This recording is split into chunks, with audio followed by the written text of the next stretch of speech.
in just a little bit, but I want to jump over to the news desk. Now that all the games are final, Monty Bolaños here puts the finishing touches on her work of what's been a crazy week 17. It has been a crazy week, and I needed this overtime game to end as quickly as possible because Kirk Cousins did nothing for me, and I was playing against Christian McCaffrey, and I needed him to do nothing else. And so it ended in the best possible way for me. The 49ers have now won 9 in a row. They've eliminated the Raiders. They won 37-34 in overtime. I mean, Brock Purdy was not... Jarrett Stidham really had like a great performance. Brock Purdy completed 22 of 35 passes for 284 yards. He threw 2 touchdowns, 1 interception. Jarrett Stidham completed 23 of 34 passes for 365 yards, 3 touchdowns, 2 interceptions, but 1 crucial one in overtime. The Chargers have won 4 in a row. They defeated the Rams at SoFi 31-10. Justin Herbert threw for 212 yards and 2 touchdowns. And Seattle and the Jets, when they started playing, Seattle was like, they already scored? It's been like 75 seconds. Well, that really should have told us how the game was going to go because they never looked back. They won 23-6. Geno Smith completed 18 of 29 for 183 yards and 2 touchdowns. The Jets have also been eliminated from the... Live from downtown San Francisco, this is 95.7 The Game. Breathe. Exhale. Breathe. Oh, my God. Woosah. Woosah. Wow.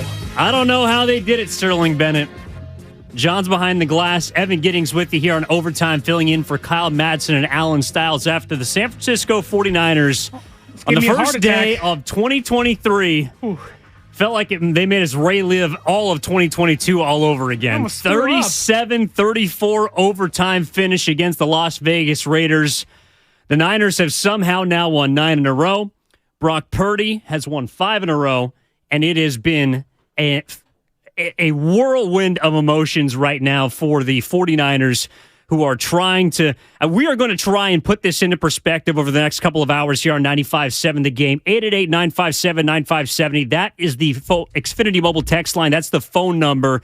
What are you feeling right now? Sterling Bennett, what are you feeling right now? Man, it's Xanax, dude. I'm freaking out. I got to calm down, man. Brock Purdy had a pretty good game today, but the defense, man. The defense all day, which has been the strong suit of this team, the stronghold of this team, every single game. Number 1 defense coming into this game against the Raiders. And I'm not going to lie to you. Overtime, ball first in Jarrett Stidham's hands. I said, I don't know if they can stop him. And I've never felt that way before with this defense this year. And I tell you what, thank God for Nick Bosa pushing a left tackle into Stidham and an interception by Tayshaun Gibson. Finally get the win, escape. And now the number 2 seed with a chance, maybe a fleeting chance, but a chance at the number 1 seed in the NFC in Week 18 next weekend. Well, I think we learned something from this weekend, Sterling, and that's not to not get ahead of ourselves. Like, day by day, week by week. As much as this game is going to reflect, again, a 9th straight win, the first double-digit come-from-behind victory for Brock Purdy. Wow. Just a few times that's happened this season for the 49ers, of course. If I told you that Brock Purdy would be outplayed by Jarrett Stidham, you'd tell me I'm crazy. If I told you that the San Francisco 49ers defense would give up 34 points, you'd tell me I'm crazy. If I told you that the 49ers defense would give up 500 yards of total offense and in the first half give up 7.5 yards of play, the number 1 overall defense in football, you would have told me I am insane. I would have had you committed. All of those things happened today. A missed game-winning field goal, a made game-winning field goal, a fantastic play in overtime by Nick Bosa that created that turnover by the DPOY. But then you look at players all around that have showed up this year for the 49ers. Mistakes. Hufanga, the first drive of the game, gets beat by Darren Waller. Fred Warner, a DPI in the end zone on the last drive of the game. Yamador Lenore. He had a 4-play sequence of, what are you doing? They had a lot of that today. There was a lot of what are you doing? And so this is what I'm interested in knowing what the fans think about this game. Are you looking at this game as I have to reevaluate how I'm feeling about this team? Or are you feeling like, you know what? We just stood a test that I don't know necessarily should have been there, but this has been the first time that they have really been tested in a game by any team since Brock Purdy has taken over as quarterback, and they found a way to get the win. on a game where they clearly did not play their best defense. 209 chiming in the Xfinity mobile text line. The secondary struggling, especially today. We just talked about Lenore, but Hufanga, the secondary all around was getting beat by Jared Stidham. They got the ball ran down their throat at times today. Penalties were an issue again. But somehow they made enough plays to win the game. A lot of fans during this winning streak, now 9 games, had questioned, would you want this team to either lose a game to, like, what are the odds you win 14 straight games and get yourself a Super Bowl? Not very high. But many fans question, should you lose a game? Would you want to lose a game, kind of reset things, allow you to maybe rethink how you play the game or go into the game and think, okay, the monkey's off our back. We lost the game. Now let's get back to playing our style of football. Well, I could argue that this may have been better than losing a game. One, you got the win. You have a higher seed now in the NFC playoffs. You might be the number 1 seed if things go your way next week with Philadelphia and the Niners win against the Cardinals. But I could argue that now I know that when the going gets tough, Brock Purdy's not going to play scared. Like, what was one of the things we pointed to in 2019 on that magical run? Fourth quarter comebacks, Jimmy Garoppolo had 4 of them, tied for first in the NFL. Well, Brock Purdy, he didn't have that today. He wasn't amazing today. He was really good. I don't point to Brock Purdy and say, wow, that's a 7th rounder for a reason. I said, no, he played good enough to keep you in that game, maybe outside of one pass to George Kittle that I could argue I didn't like the play call in the first place. Like, I don't think Purdy played this game scared. And in big moments, you need young quarterbacks especially to not play afraid, to know that if I have to make a big throw, I'm going to do what it takes to either try to make it or actually make it. And Brock Purdy did that today. Well, and we're going to talk about the injuries that the 49ers sustained, Aaron Banks being potentially the biggest one that would linger long-term, but Dre Greenlaw's back is something to pay attention to. We'll get into the injuries. We'll hear from Kyle Shanahan later on in the program, along with everyone else speaking here on 49ers Overtime on 95.7 The Game. Evan Giddings and Sterling Bennett, 888-957-9570 is the number. That's also the number for the Xfinity mobile text line. Flood the thoughts in. Let us know what you thought about the game. How are you feeling right now? Are you feeling happy just to be alive walking out of that game? And that's kind of the way that I feel at this point is, look, yes, you got the 2 seed. I mean, Minnesota got absolutely throttled up in Green Bay. Wasn't it great? Wasn't it Purdy? But I'm sorry. Look, let's stay with Las Vegas right. And the 49ers being in Las Vegas right now. Because, and this is actually something that we've been doing, I think, a little bit too much as a station. We have been looking outside the 49ers, and we have had reason to, right? The 49ers have not been tested. Now, whether you believe that the Raiders are a team that should test the 49ers is something else. But Brock Purdy, let's stay on him, Sterling, because I think you're right.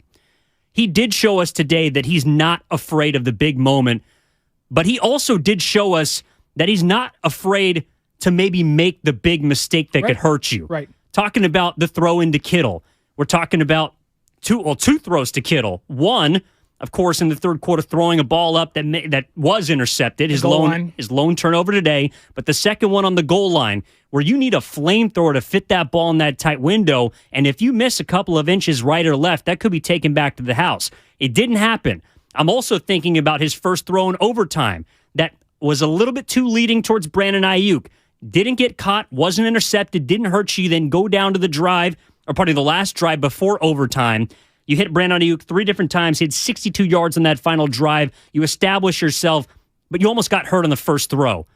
I'm thinking about Brock Purdy as a guy who is, in my mind, he's become a bit of a gunslinger for this team. And it looks really good in the first half when you're rolling out to your left and you're finding Kittle in the back of the end zone and you're shooting up the 2 pistols and you're putting the ice in your veins. But it doesn't look so good when you're throwing up 50-50 balls that other teams might be able to catch.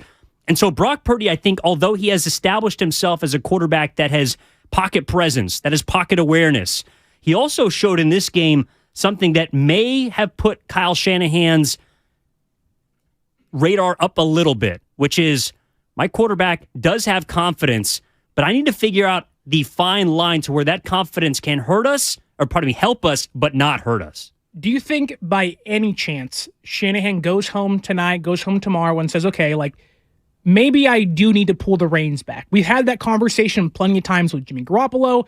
Some even said that Kyle Shanahan coached Trey Lance a little hesitantly. Do you think that conversation now with, look, the Raiders defense, the 31st in the NFL, they're not good. No. They can't guard anybody. I mean, they are a bad defense. And while I do think Brock Purdy deserves the credit in this game where he didn't play afraid, he was willing to, if he had to, make the big play. That could be a 50-50 ball. If you win, you win. If you lose, you lose. I can live with that result, which in big moments, sometimes you need. Sometimes you can't have Jimmy Garoppolo who's hesitant to try to make that play, because sometimes that big play is what gets you in a position to win the ball game. And Brock Purdy can do that stuff. Now, if you're Kyle Shanahan, do you say, look, you did almost throw 3 picks in that final drive. You almost threw a pick that didn't allow us to tie the football game. What do you do now if you're Kyle Shanahan? Do you sit there and say, okay, it's fine, walk away, got the W, new year, whatever, and celebrate? Or do you go back home and say, I need to reevaluate how I manage this kid? I don't think that you do reevaluate anything, because look, again, if you tell me that the 49ers are scoring 37 points on any team, then I'm telling you, usually you're going to win that game and you're going to win it going away. Like that's an offensive result that you can absolutely live with, and one that is a reason why I think San Francisco was a 10-point favorite or 9.5-point favorite, depending on where you look, coming into this game. Because if you're telling me that the Niners are getting 37 points against a backup quarterback on a team whose playoff hopes they've essentially punted on, then I'm telling you they're winning that game by 15. But the difference was today, the Niners defense, they were mortal. Yeah. And they were mortal for the first time in probably 2.5 months. Now, is that something that gives people hesitance, or are we simply writing this off as a bad day? I think that's the big question, right? Is, okay, like, is the defense that we saw the last 2 months, is that who they are? Or are they going to start to show some leakage? Is it going to be there's some holes here or there in the secondary? How long can Tayshaun Gibson, a guy who was kind of a practice squad or a training camp walk-on who's a vet, how long can he keep up his play? How many big plays is Hufanga going to give up early in the game, maybe late in the game where it costs you? Is Lenore going to be your CB2? Can he be trusted? Like, there are legit questions where I don't think, while many fans have said they haven't played anybody yet, Eagles fans, Vikings fans, who have San Francisco played this year? And I wouldn't disagree when they say really nobody. Like, what's the best offense they have played over their now 9-game winning streak? Maybe the Commanders? Maybe? And they aren't even good. They lost to the Browns today with another quarterback. Like, who they've beaten, at least defensively, are not top 10 offenses in football. So now you're playing a backup quarterback who puts up 34 points against you. And I do think some fans are going to leave this game questioning how good. Like, is this team the 2000 Baltimore Ravens? Or are they the 2011-12 San Francisco 49ers who can't get it done when it matters? And the odds are it's probably somewhere in the middle. Look, from the 209, Niners defense good, but not error-free, not perfect. They certainly weren't perfect today. I mean, you gave up 34 points, granted, in overtime, but you gave up 34 points to a team that told its formerly franchise quarterback to kick rocks. Like 7 20-plus yard plays in this game. Home run style plays. You give up 365 passing yards. Again, the 49ers are number one in just about every defensive category that matters. This was a team today, and look, they have looked and earned the right to call themselves the number one defense, what they have done this entire season. But the question is, on a bad day like today, and this is what does give me some optimism, is on a day when your defense doesn't have its best day. Now, there are going to be teams that you play in the future, in the playoffs specifically, that are better, of course, than the Las Vegas Raiders. But on a day where your defense doesn't show up, can the offense pick them up? And at least for one time in this regular season, who knows if we'll get to see it against Arizona, but at least one time with Brock Purdy under center, you can say they did that. Now, I know, look, opponent is not ideal.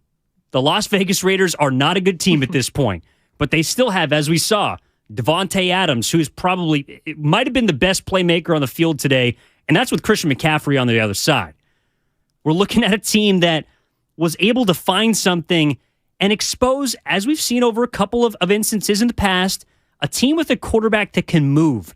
Not necessarily beat you with his legs specifically, but can extend plays, can keep the defense hesitant to a point where we saw maybe for the first time this year, Sterling, Nick Bosa not immediately on a free rush roll to the quarterback, swarm him, There was hesitance from Nick Bosa today. He froze. He said, what do I do? What are you going to do? And that's not instinctual of a pass rusher like Nick Bosa we've ever seen before. He is quarterback hit. I want to get that sack. Like, there's a story of him in training camp saying, or to get himself hyped up, saying his own name, Bosa, because he's so confident in himself. But for the first time maybe ever, and I don't know why, I've never seen that before. Maybe he thought it was a screen, but he didn't put his hands up. In fact, Stidham threw the ball and he walked away and kind of shrugged and said, you got me. That can't happen come playoff time. That's not going to happen to Mahomes or Allen, even Rodgers. Those quarterbacks are going to hurt you big time. And they ain't backups. They're elite level guys. And if Jalen Hurts, maybe Dak Prescott, whoever knows or whoever quarterback you're going to play, you cannot freeze like that on a quarterback. No, and look, Nick Bosa showed up when it mattered most. He made the biggest defensive play of the game in overtime. He drove the Raiders' left tackle back into Stidham, forced the errant throw that Gibson picks off, takes it down inside the 5, and then the Niners kick a 23-yard field goal to win 37-34 in overtime. 9th win in a row. They're the 2nd seed currently standing in the NFC, with the Vikings losing today to the Green Bay Packers. Nick Bosa made the play he needed to. He had 5 of the 9 quarterback hits today on Jared Stidham, but they did not have a single sack. That shocked me a little bit looking down. When I was driving into the studio today, I said, we don't have a sack today. When's the last time you saw this defense not have a sack? It seems like every game there's 10-plus pressures. The quarterback is running for his life. And Stidham, I'm not going to say they made him look like a starting quarterback, but he played like one. And a part of that is because they couldn't get to him. They barely even touched him. It felt like that Jared Stidham today had a clean pocket every single snap. There was never a time where Jared Stidham said, I'm under duress, I have to run out of the pocket. It felt like that he was playing under a comfortable, like there was a comfortability level with how he was playing because they couldn't get pressure to him. No, they couldn't. And look, the 49ers don't often not get pressure, but I think it starts with the 49ers came out a little bit flat today. They look like a team that may or may not have enjoyed Las Vegas on New Year's Eve a little bit too much. They were in Sin City last night. They looked like a team that may be overlooking a Las Vegas Raiders team that, again, essentially, even though they're not mathematically eliminated from the playoffs, basically waved the white flag at the beginning of this season, or beginning of this week, pardon me, by telling Derek Carr to hit the pike. But you got one more week left, and you're in the driver's seat. You got Arizona. You would hope that you'd be able to take care of business last game of the year heading into the playoffs, keep the 2 seed, and keep the 2 home games. My question, and I want to preface it by saying, look, they won the game. They've won 9 in a row. But does a win like this, and again, it's a win, so maybe it sounds nitpicky, but does a win like this make you worried at all? 888-957-9570. Does it worry you, this kind of result against a Las Vegas Raiders team? Did you see something that you have not seen before from this Niners, either the defense, Brock Purdy, the running game? What gives you the most pause? What gives you also on the other side the most confidence? Because I do think it's twofold. I do think that the defense did not have its best day. I also think Brock Purdy did not have his best day, even though statistically he may have had his highest numbers. 22 of 35, 284, 2 touchdowns and an interception. Both of those both of those touchdowns were in the first half. And a first half that was controlled. 7 for 10, 38 yards and 2 touchdowns. They were allowed to run the football against Las Vegas. In the second half and in overtime, Brock Purdy had to throw the football. So does that give you confidence, the fact that you were down 10 at one point in this game, you had to throw the rock, and Brock at least showed you that he can do that. He is not afraid of the moment to be able to do that. With Brock Purdy, every game has been, you have a lead, protect it. Now, he's made some big plays, hit some home run plays, and look, 209, you're right, you have to give the Raiders credit. They came out and they fought. This game could have easily been, our coach waved the white flag, our GM waved the white flag, their eyes were towards 2023, and they came out today and said, no, we have something to prove. They wanted to come out here and they wanted to punch the number one defense in the mouth, and they did that, and they almost stole a victory granted in their own place. But back to Brock Purdy, when a quarterback now has the experience of playing from behind, that they know that when things get tough, when your offense has to tighten up, you can't make a mistake. Where if you do, it might be catastrophic. Your season, your game could be over. Brock Purdy looked just as loose, just as comfortable, And I do think that for fans, including myself, that does give them more confidence, at least in him, that come playoff time, if you're down by 10 with 10 minutes to go in the fourth quarter, he's not going to get rattled. Or, yeah, he might make a mistake. He might throw a pick. Okay. But he's not going to be afraid to make that big throw if he needs to. Where if there's a defender in his face, it's not going to maybe affect his poise. There's still another play to fight, and I don't think he's a quarterback that's going to give up even if he's down by 10. No, but it's a lot easier to do that when you know that your defense is not going to allow more than 20 points. On a day like today, I do think you have to look at Brock Purdy and say, hey, man, like you have to recognize the situation a little bit. Okay, I know that you trust our defense and have reason to, but it's been a bit of a tough day. Right. And credit to Jared Stidham, credit to Devontae Adams, even credit, I hate to give it to him, but Josh McDaniels, the Raiders made you work for it today. Yeah. And Brock Purdy, one more turnover in this game could have been the difference. And so I understand people saying that, yes, I love to see Brock Purdy sling it around the field and give no Fs. But in a game like this, in a tight game, and certainly there's going to be one in the postseason, maybe in the first round, who knows, you are going to have to give an F. You are going to have to throw that ball away instead of trying to dance and make an extra play, because that might be the play that gets you beat. So that's where I am curious what people think. And I want to start with Larry in the city, who wants to talk about the game and maybe the surrounding situation that could have led to a 3-point win for the 49ers. Larry, what's going on? You're on 95.7 The Game with Sterling and Evan. Hey, what's going on, fellas? I watched the game, me and my wife, and it was a great game. You got to win games like that. I do think the defense partied a little bit, though. I ain't going to lie to you. Like, they were a step behind, a step slow. They were out of character. Warner grabbing face masks. It was like three other dudes there. You're not going to make this play. Let it go. And then you get a pass interference. They were just off. I'll say this on your question. My confidence in the defense is DeMeco Ryans recognized that his zone with the 4 rush wasn't working, and he started bringing pressure, which kind of helped us get back in the game, created some turnovers. So the ability to adjust in the game, I have confidence in. I think that I know I have confidence in Brock Purdy. He's going to make those mistakes. Like, good quarterbacks are going to make those mistakes trying to be great, and that's what they all do. And so, yeah, I think also we've seen in this game that they're still not quite in sync like they should. I'm recalling the pass he threw to Kittle where it went to the outside. Kittle was looking inside, but the defender was inside.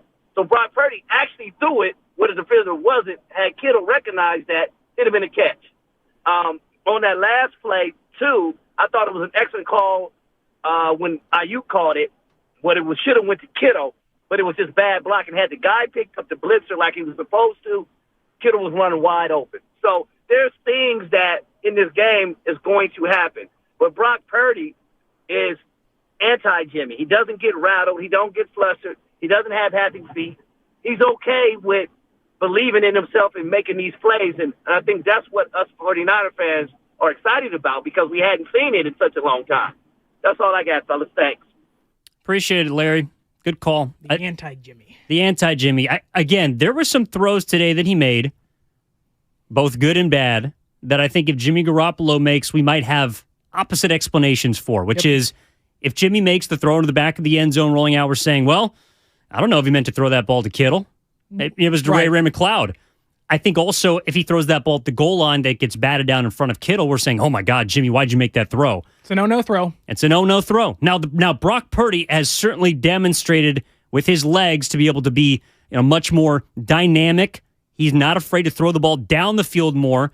But again, those 50-50 balls like the one that he got picked off on, that's a throw where I'm thinking either you better throw that ball earlier, you better have a better arm than Brock Purdy does, or you better not make that throw at all. Jimmy Garoppolo is not making that throw, so he's not even putting the ball in that situation. Brock Purdy, yes, you have the 50% chance of a 35-yard catch that puts you in the red zone. You also have the 50% chance of maybe Kittle doesn't make that play over a 5'8" cornerback who's ready to go up and make that play.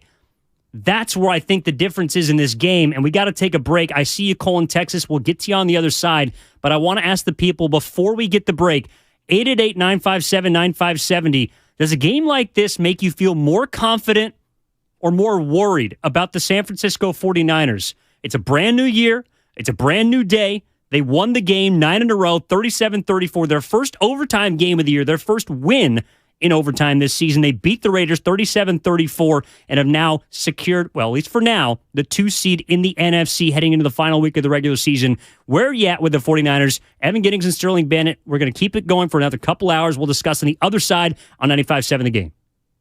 Boy, am I glad to be done with my holiday shopping. Oh, I know. And now I just want to relax. Me too. Well, except there's one more store we should check out. Oh, no way. Because this week, we can get a Samsung, LG, or Sony TV at an incredible price. Really? Where? At Video Only's year-end clearance sale. They're really cutting deals. Because the holidays are over? Yep. So this is our chance to get what we wanted for Christmas. Are the prices really that good? Yes. For 7 days they are. And Video Only has those top-rated models we were thinking about all on sale. All right. The best stuff cheap is worth a trip. At Video Only, you won't find huge stores with refrigerators or microwaves, but you will find the best deals on top-rated TVs, soundbars, and monitors. Shop around. Just make sure you visit Video Only, because if you don't, you'll be sorry. In Mountain View, San Mateo, Union City, Dublin, and San Rafael. Video Only. Life is uncertain. It's okay to feel stressed, anxious, worried, or frustrated. CalHope can help. Access CalHope's free and secure mental health resources. Call 833-317-4673 or live chat at calhope.org. If you see a student being bullied, be supportive. Ask if they're okay and invite them to join you. You'll be an ally and you can make a friend. Friendship! Visit StopBullyingSpeakUp.com and join Cartoon Network to redraw your world without bullying. So I switched to Boost Mobile and got this free Samsung Galaxy A23 5G phone. Why do you think they call it the Galaxy? Maybe because the Samsung Galaxy A23 has a huge screen, and galaxies are huge gravitationally bound systems of stars rotating around a supermassive black hole. And the phone is free? When you switch to Boost Mobile. Cool. You lost me at gravitationally bound. Switch to Boost and get a free Samsung Galaxy A23 5G phone. Boost Mobile. Unleash your power. Limited time offer while supplies last. New customers only. Excludes tax. One device offer per line. Only available on certain networks. 5G not available everywhere. Additional restrictions apply. See your local Boost Mobile store for details. Are you ready? Stock up and save big now. Store-wide at the Lowe's Truckload event. For a limited time, save up to 50% on select tools and accessories from the brands you trust. And buy a DeWalt 12-inch dual-bevel miter saw and get an adjustable stand for free. Plus, get deals on appliances, bath, and more. Head to your local Lowe's or visit Lowe's.com to shop the Truckload event today. While supplies last, selection varies by location. Valid 12/29 through 1/11. Join us at Odyssey as we all do our one thing. Together, millions of things for our planet. Resolve to recycle more. Recycle paper, bottles, and cans directly, and recycle old clothes by donating them. When we each share our one thing, it becomes a million things for our planet. What's your one thing? At Harris Ranch, we do beef. Just like we've done for over 50 years. Beef that's raised locally right here in California. Tender steaks, awesome burgers, and California classics like tri-tip roast. The flavor you crave, the quality you trust time after delicious time. Come on, it's time to get out and grill. Harris Ranch, we do beef. Legendary beef, legendary quality. The Venture X card from Capital One gives you premium travel benefits, perfect for seeing Taylor Swift The Eras Tour. Presented by Capital One. Ooh, I do love her. Earn 5 times miles on flights and 10 times miles on hotels through Capital One Travel. Enjoy your stay in Suite 13. Whoa, 13? That's Taylor's lucky number. The Venture X card from Capital One. What's in your wallet? Terms apply. See CapitalOne.com for details. Help Ukrainian children. Shazam this song.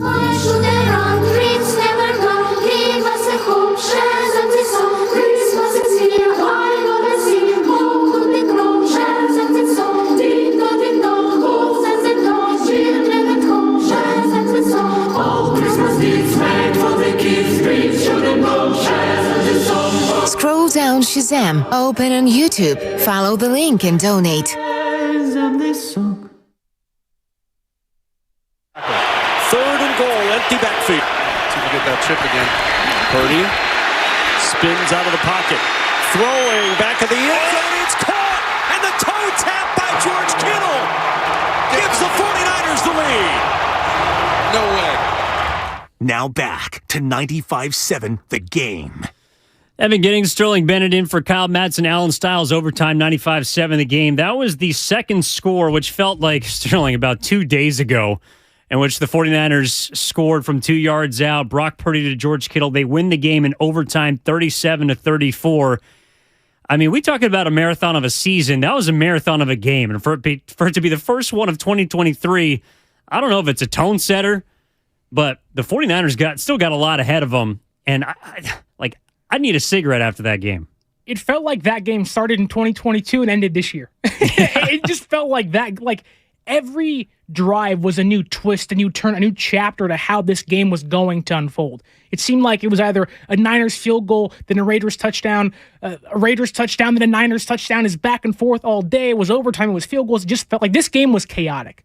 And I can argue that this might have been the best case scenario for San Francisco. That you now have this game you can look at, take a step back, and you can look at maybe how you were exposed by a backup quarterback that had weapons at his disposal. Devontae Adams, Darren Waller, Hunter Renfrow, Josh Jacobs. Like, they have the weaponry to beat any team. Now, why they're 6-10 now, I think we know why. It's the Raiders. They haven't had, they have some issues. But again, you can take a step back and look at this game and go, going into the playoffs now, you are cemented as at least the number 3 seed, maybe the number 2 seed. You can now say, what do we still need to work on? Where can we clean things up to then go into that one-and-done tournament in 2 weeks and try to make things or clean things up and go on this hopeful long run to get you a Lombardi? Yeah, I'll say this. If you are Brock Purdy and you're making your 4th start, 4 3/4, you've won all of them. And I believe he's the first quarterback to do that as a rookie since Ben Roethlisberger. Wow. That is high praise. Ben Roethlisberger's on his way to Canton. He's going to the Hall of Fame. But Brock Purdy has not been in a late game pressure-filled situation yet in which you got to drive your team down the field in a game-winning situation. Now, I know it took overtime. I know it took a interception at the beginning of overtime, turned into a gimme field goal. But Brock Purdy did, with 1:11 and 2 timeouts left, lead his team down the field. Yes, it's against a Las Vegas Raiders team that a lot of people have written off. Yes, it's in the second to last game of the regular season in which you've already penciled your postseason berth. But it's a scenario in which you're probably going to have to come through in the postseason. And so to say that this isn't a valuable experience for Brock Purdy, I think would be doing a disservice to him. Because you might say, well, they shouldn't have even been in that spot. They're a 10-point favorite. They should have killed the Raiders. Yeah, but they didn't. And they still found a way to win the game. I do think that is something you can take as a positive, even if, again, you can look at these Brock Purdy throws in some of them and say, what are you doing? Why are you throwing that football? You don't have the arm to make that throw. Or why are you looking in this spot? You should have been looking over here. You maybe missed this read. You maybe missed that read. Okay, over the course of a football game, you're going to make 10 to 15 mistakes no matter what. And if Brock Purdy is going to be able to at least have the confidence in himself, knowing he can fall back on an experience like this one in the future. He was on the road. I know it was a mostly 49ers house today at Allegiant, but he was technically on the road. It's not a playoff setting yet. But if you're telling me that there's a future situation in which he's got to make a 2-minute drive, either at the half or at the end of a game where you need points, okay, well, at least Brock Purdy's got something in his own mind to fall back on. Like, Fred Warner's got something to fall back on. Nick Bosa's obviously been there. Trent Williams has been there. Kyle Shanahan's been there. DeMeco Ryans has been there. But Brock Purdy has not yet been in a situation like this. And so I do think you can say and have confidence in saying that Brock Purdy got us a win in a game that was in the balance, even if it's against a 6-win Raiders team. If I asked you, has Brock Purdy checked every box that would potentially make you worried about him come playoff time, would I be wrong? He's beaten one of the best offenses in football in the Dolphins, beat a top 10 defense, went on the road and got you a win late in overtime against the Raiders team, who again aren't great, but hasn't he done everything you might have said, that worries me? Hasn't he proven he can do that stuff? I think so. Well, yes, he's a 7th round pick. He's going to make mistakes. He's a rookie. Those things are going to happen, a.k.a. the pick to Kittle today. Yep. That stuff's gonna happen. He's gonna make mistakes next week. And come playoff time, that stuff's gonna happen against a better defense. That's how the NFL works. We know this stuff. But I do think come round 1, hey, maybe even round 2 if you get the number 1 seed in the playoffs, I don't think I'd be worried about Brock Purdy. At least in regards to what he's shown me, he can do this. And he's proven that thus far. We got you for at least 90 more minutes here on Overtime. Evan Giddings and Sterling Bennett in for Kyle Madsen and Alan Stiles. We want to hear from you. Okay, what did you take from this game? What did you take away from what you saw from Brock Purdy? What did you take away from what you saw from the defense, the offensive line, special teams? We want to hear from you. 888-957-9570 is the phone number. Also the number for the Xfinity mobile text line. Let's go out to Texas, all the way in the Southwest. Texas. Cole is in Texas, wants to talk about the 49ers and their defense. Cole, what did you see today? You're on 95.7 The Game. Hey, thanks for taking my call. Of course. I mean, overall confidence, just to answer the first question from the previous segment, I mean, confidence, I'm still high on them, to be honest. Mm-hmm. And I don't think people realize this. It's kind of like the Miami Beach effect. When you go to Vegas, you're in Vegas, Sin City, it's New Year's, even though Kittle posted that tweet about I'm staying in, blah, blah, blah. I'm still confident in them where no matter where they play, whether in Oakland or in Vegas, the Raiders are going to play the Niners tough. Simple as that. They're always going to play them tough. And then also ask yourself this. If Jimmy is still playing, does he make those throws? Does he win those games? I personally think no. That's just not going to happen. But my confidence is still high. I think they overlook the Raiders a little bit, especially what's going on with their organization. But I still think, they're still playoff bound, Super Bowl bound. There's no one in the NFC right now that I'm personally afraid of. That's just it. Not even the Eagles. Wow. Eagles lost today. Yeah, it's Gardner Minshew. But that being said, number 1 seed, baby. It's still there. Yeah, it's within the cards. Sure, you need some help. You need the Eagles to lose. You need the Vikings Well, they lost today. to win or lose. 40 burger. You got to get your own way. You got to take care of business against Arizona. Okay? Let us remember that this was a blip on the radar and not something that is going to have you stumbling into the postseason. Okay? The Las Vegas Raiders, sure, they had a quarterback who no one is making his first start in the NFL. Okay, well, you'd say, up until Brock Purdy, actually, I might say, that's kind of a disparaging comment. It's making his first start. Well, Brock Purdy made his first start, beat the GOAT, beat Tom Brady. So right now the 49ers, they're in the 2 seed. They're in the driver's seat. They determine their own destiny when it comes to how many home games they want in the playoffs. And, of course, they have the outside chance at the bye. The Philadelphia Eagles right now, I cannot judge without Jalen Hurts at the quarterback. Even Lane Johnson's out. They aren't the same team. Lane Johnson's not out. Lane Johnson. Freudian slip there. But the 49ers also were dealt some injuries too today. Yeah. We were listening to Kyle Shanahan after the game. Gave a couple of updates. Aaron Banks, MCL. He was grabbing his knee when he left the field. According to Sterling, it sounds like if that's an Elijah Mitchell injury, that's 6 to 8 weeks. That's your season. That's your starting guard. And that's a guy who's been really good for you this year. He was the biggest surprise this year, I think, for many fans. Yeah. Until Brock Purdy. Well, him and Burford, both unknowns on the interior. And they have been damn good offensive linemen. Rock solid this year for this. I think many fans would have said the offensive line was the bigger question. How do you protect Trey? Sure. Then it was, how do you protect Jimmy? Then it was, well, now we can't protect these guys because Banks and Burford and Brendel, the law firm, they have or had solidified the offensive line where, hey, your biggest concern might be McGlinchey. And he was great today. Max Crosby was pretty much rendered useless in this game for the most part. We have to give credit where it's due. McGlinchey was really good today. Now, Trent Williams, he had those 2 penalties, and that will cause some problems, gave Raiders a touchdown. But again, I do think this team, whether it's the Eagles or the Cowboys or the Vikings, I don't fear a team in the NFC, but I'll tell you what I don't want to do. I still, even after this game, with Brock Purdy gaining confidence and a new experience for him, I still do not want to go to Philadelphia. That pass rush is incredible. That defense is solid. I know the offense is hurting.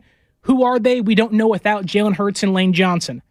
But if you can somehow avoid going on the road in the playoffs in its entirety And then traveling to Arizona, if you can get that far, that's a big win for San Francisco on top of potentially winning 10 straight games to end your year, but you have 9 right now.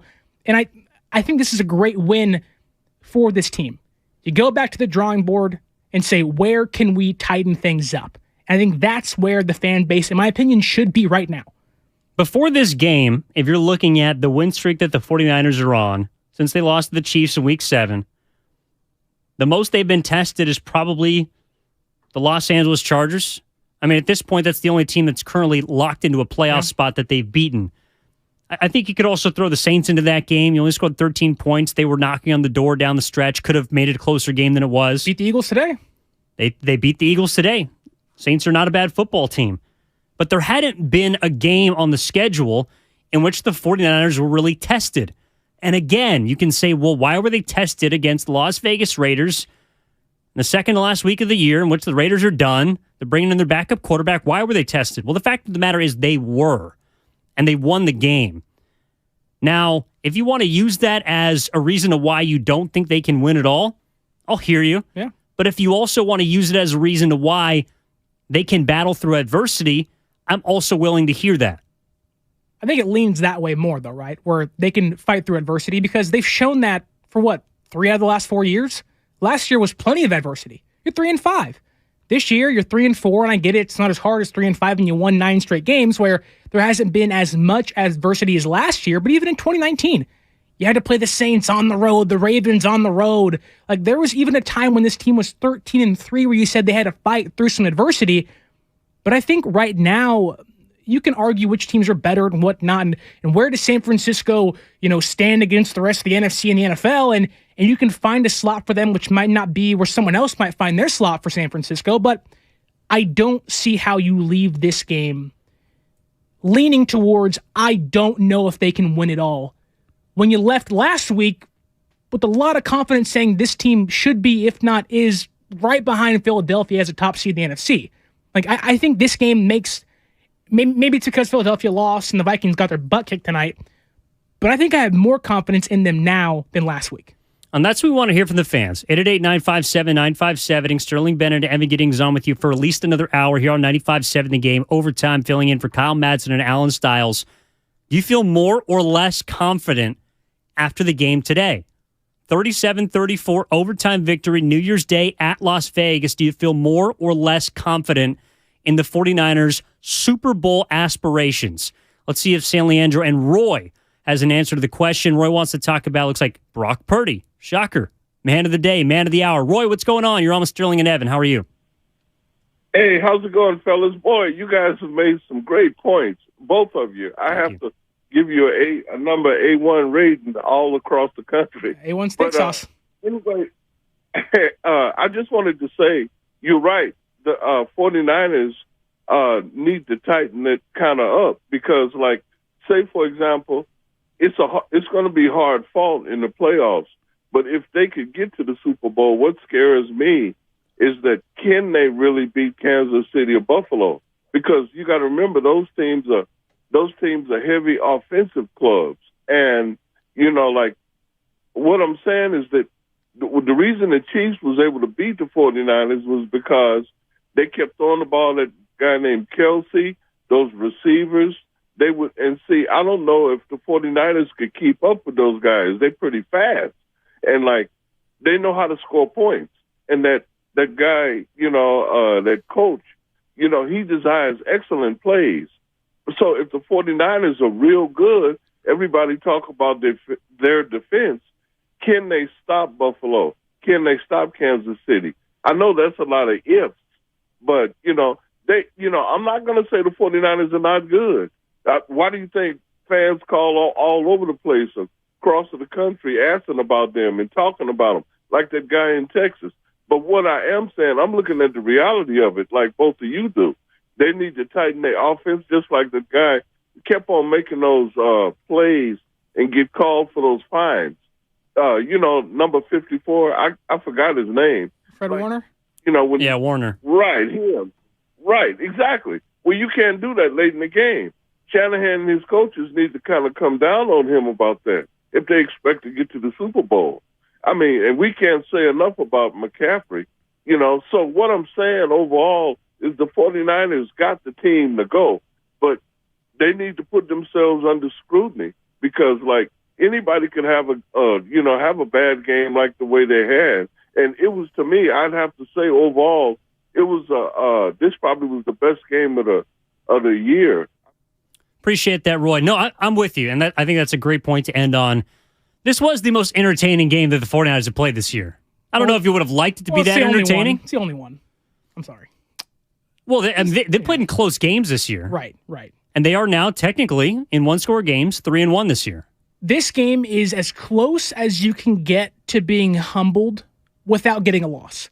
And I think that might have been the perfect outcome because, yes, you got humbled. You can go back to the drawing board and see where you're at, reevaluate some things, whether it's offensively or defensively, but you still got the win. You moved up in the NFC playoff seeding. You have a chance for the number 1 seed in the NFC, barring some help from the Giants next week. Like, this is as close as you can get to being humble without losing the game. And sometimes you just need some luck. And I think today, luck may have been on San Francisco's side. Like, yes, you miss a kick, but then you get a pick in overtime. Like, a lot of things didn't go their way, especially defensively, but the offense was great today. Like, I did not fear them not being able to put up points. Yes, there was a pick, and yes, there were some drives, penalties that killed some drives, but my fear wasn't, can they not put up points? It was, can this defense stop Jarrett Stidham for once, please? And thankfully, late in the game, they did that. Thank you, Nick Bosa. No, if you want to point fingers at anyone, it would be at the defense. And I guarantee you, it's like we're seeing people come to the podium. Whoever comes to the podium on defense is going to point the finger at themselves. Yeah. And they should. You give up 500 yards of offense to the Las Vegas Raiders. Last time you gave up 500 yards of offense was to the Kansas City Chiefs. So bad. Now, that's acceptable. Right. You give up 500 yards of offense to a backup quarterback. That's something that demands you to look inward. And I'm sure DeMeco Ryans will be doing it this entire week and really the next couple of weeks leading up to the postseason. If we're talking about a defense that, Fred Warner, he led the 49ers with 12 tackles today. Well, I'd ask you, hey, Fred, second half, Hunter Renfrow, 3rd and long, screen pass.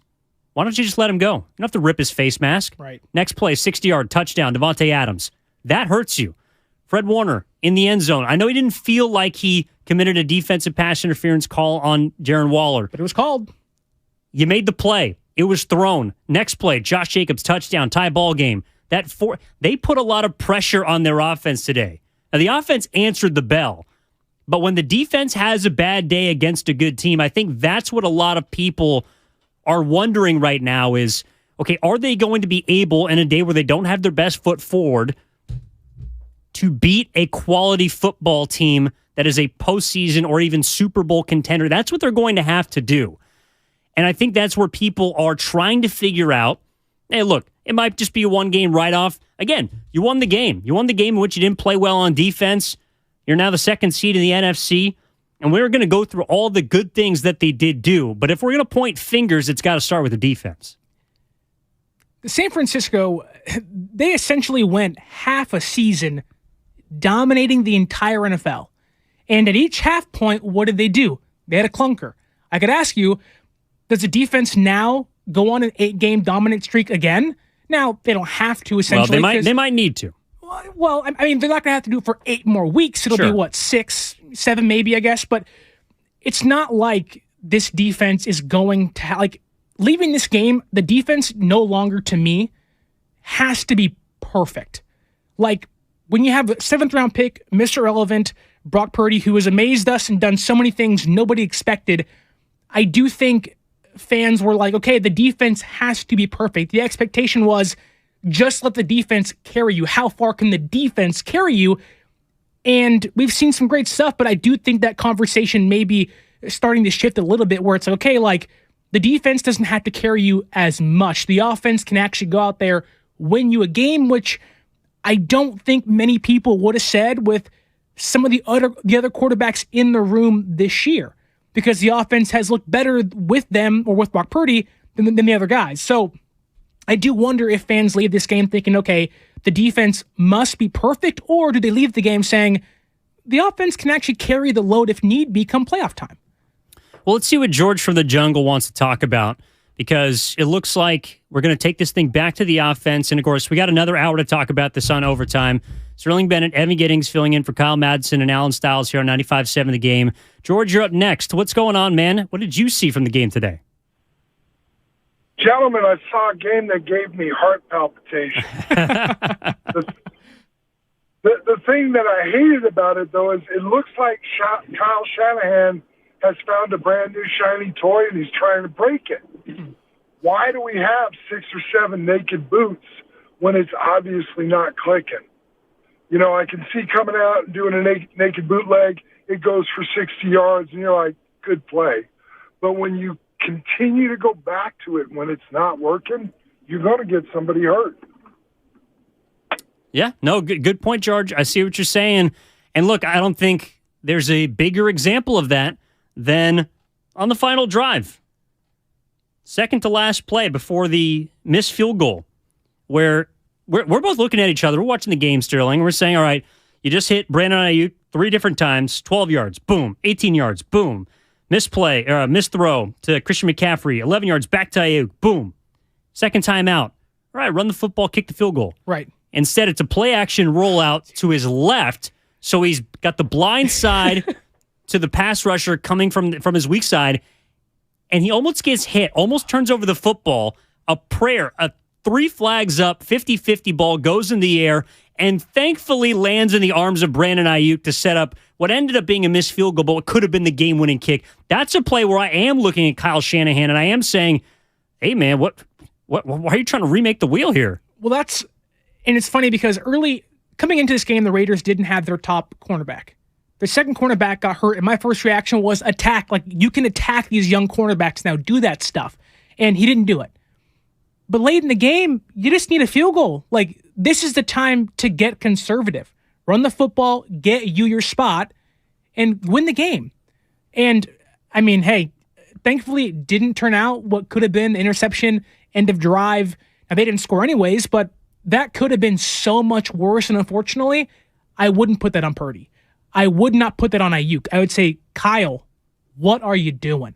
This is as simple as up the middle, in between the tackles, get a field goal and go home with the win. Like, I know you have a timeout there, so technically if you take the sack, you still have a chance to improve your field goal position. But if you're already in a spot where you're comfortable with it. But, okay, so you get the 11 yards to make it a potential game winner from 41. Right. I mean, you're about 50 yards. Right. So if you do take a sack there, you're going to need another play to get back into better field goal range for Robbie Gould.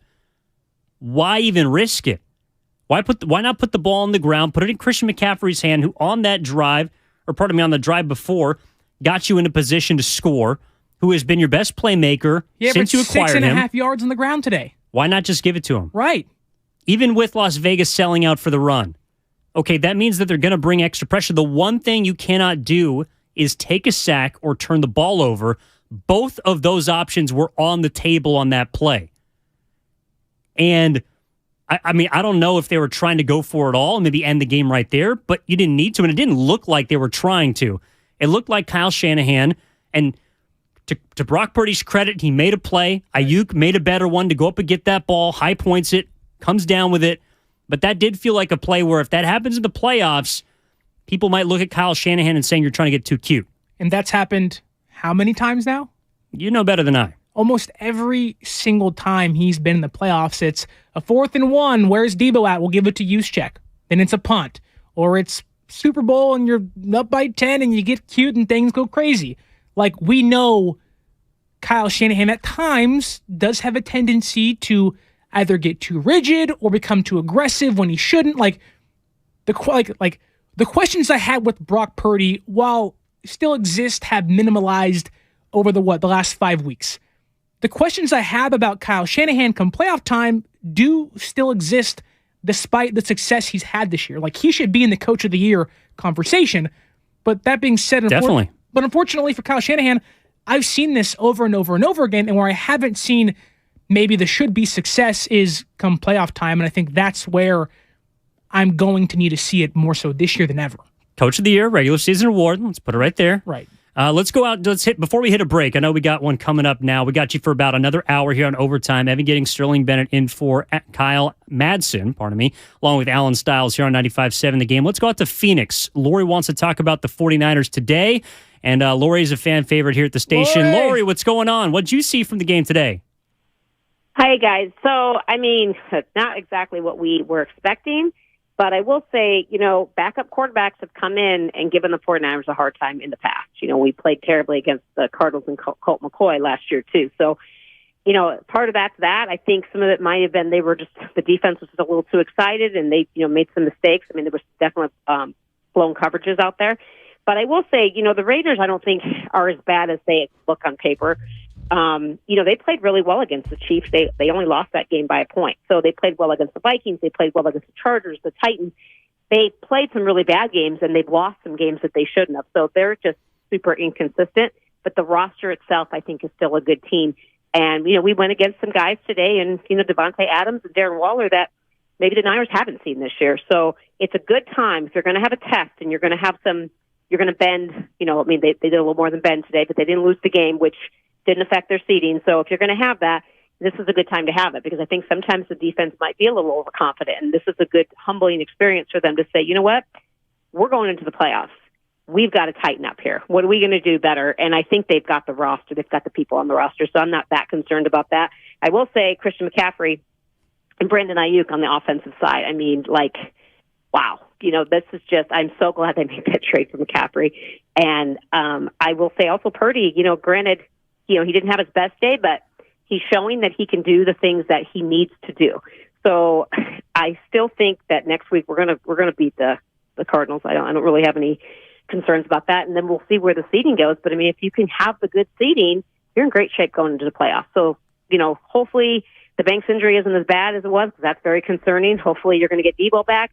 I think this team just needs to just do some tightening up and some reflection. This is a great game for some film to look back on and say, okay, what did we do? Where did we lose it? Where did we, but the fact that they came out on top, even though Robbie missed that field goal in regulation, the fact that they were able to come out, get the interception, and win that game says a lot for this team. Thanks, Lori. No, she's right. Look, you battled a lot of adversity today. Maybe for the first time this year, you dug yourself a 10-foot hole. I guess it was a 10-point hole. You dug yourself out of it, and if there was a time to do it, this would be the time. But we got to hit a break. I see you, Tim, in L.A. I see you, Pat, in Foster City. Next, we're going to move on to, look, we pointed some fingers at the defense. I do want to get to the offense and anything else you guys want to talk about. What made you feel more confident in this team today? What made you feel less confident when it comes to the Super Bowl aspirations that this 49ers team has now as the 2 seed in the NFC? They've won 9 in a row. They beat the Raiders in overtime today, 37-34 at Allegiant Stadium in Las Vegas. How are you feeling after the win? 888-957-9570. Evan Giddings and Sterling Bennett back on Overtime after this on 95.7 The Game. I bet you folks are glad to be done with your shopping.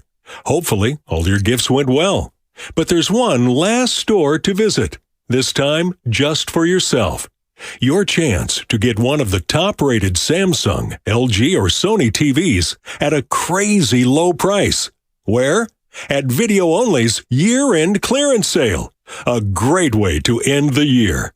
If you don't check out these deals at Video Only, you'll be sorry. We're on a journey to make healthcare more accessible and more equitable, to treat the most complex diseases and offer hope where often there is little, to provide better care to more people across the Bay Area. We are more than a hospital, more than a university, beyond science and technology. We are the people of UCSF. UCSF Health.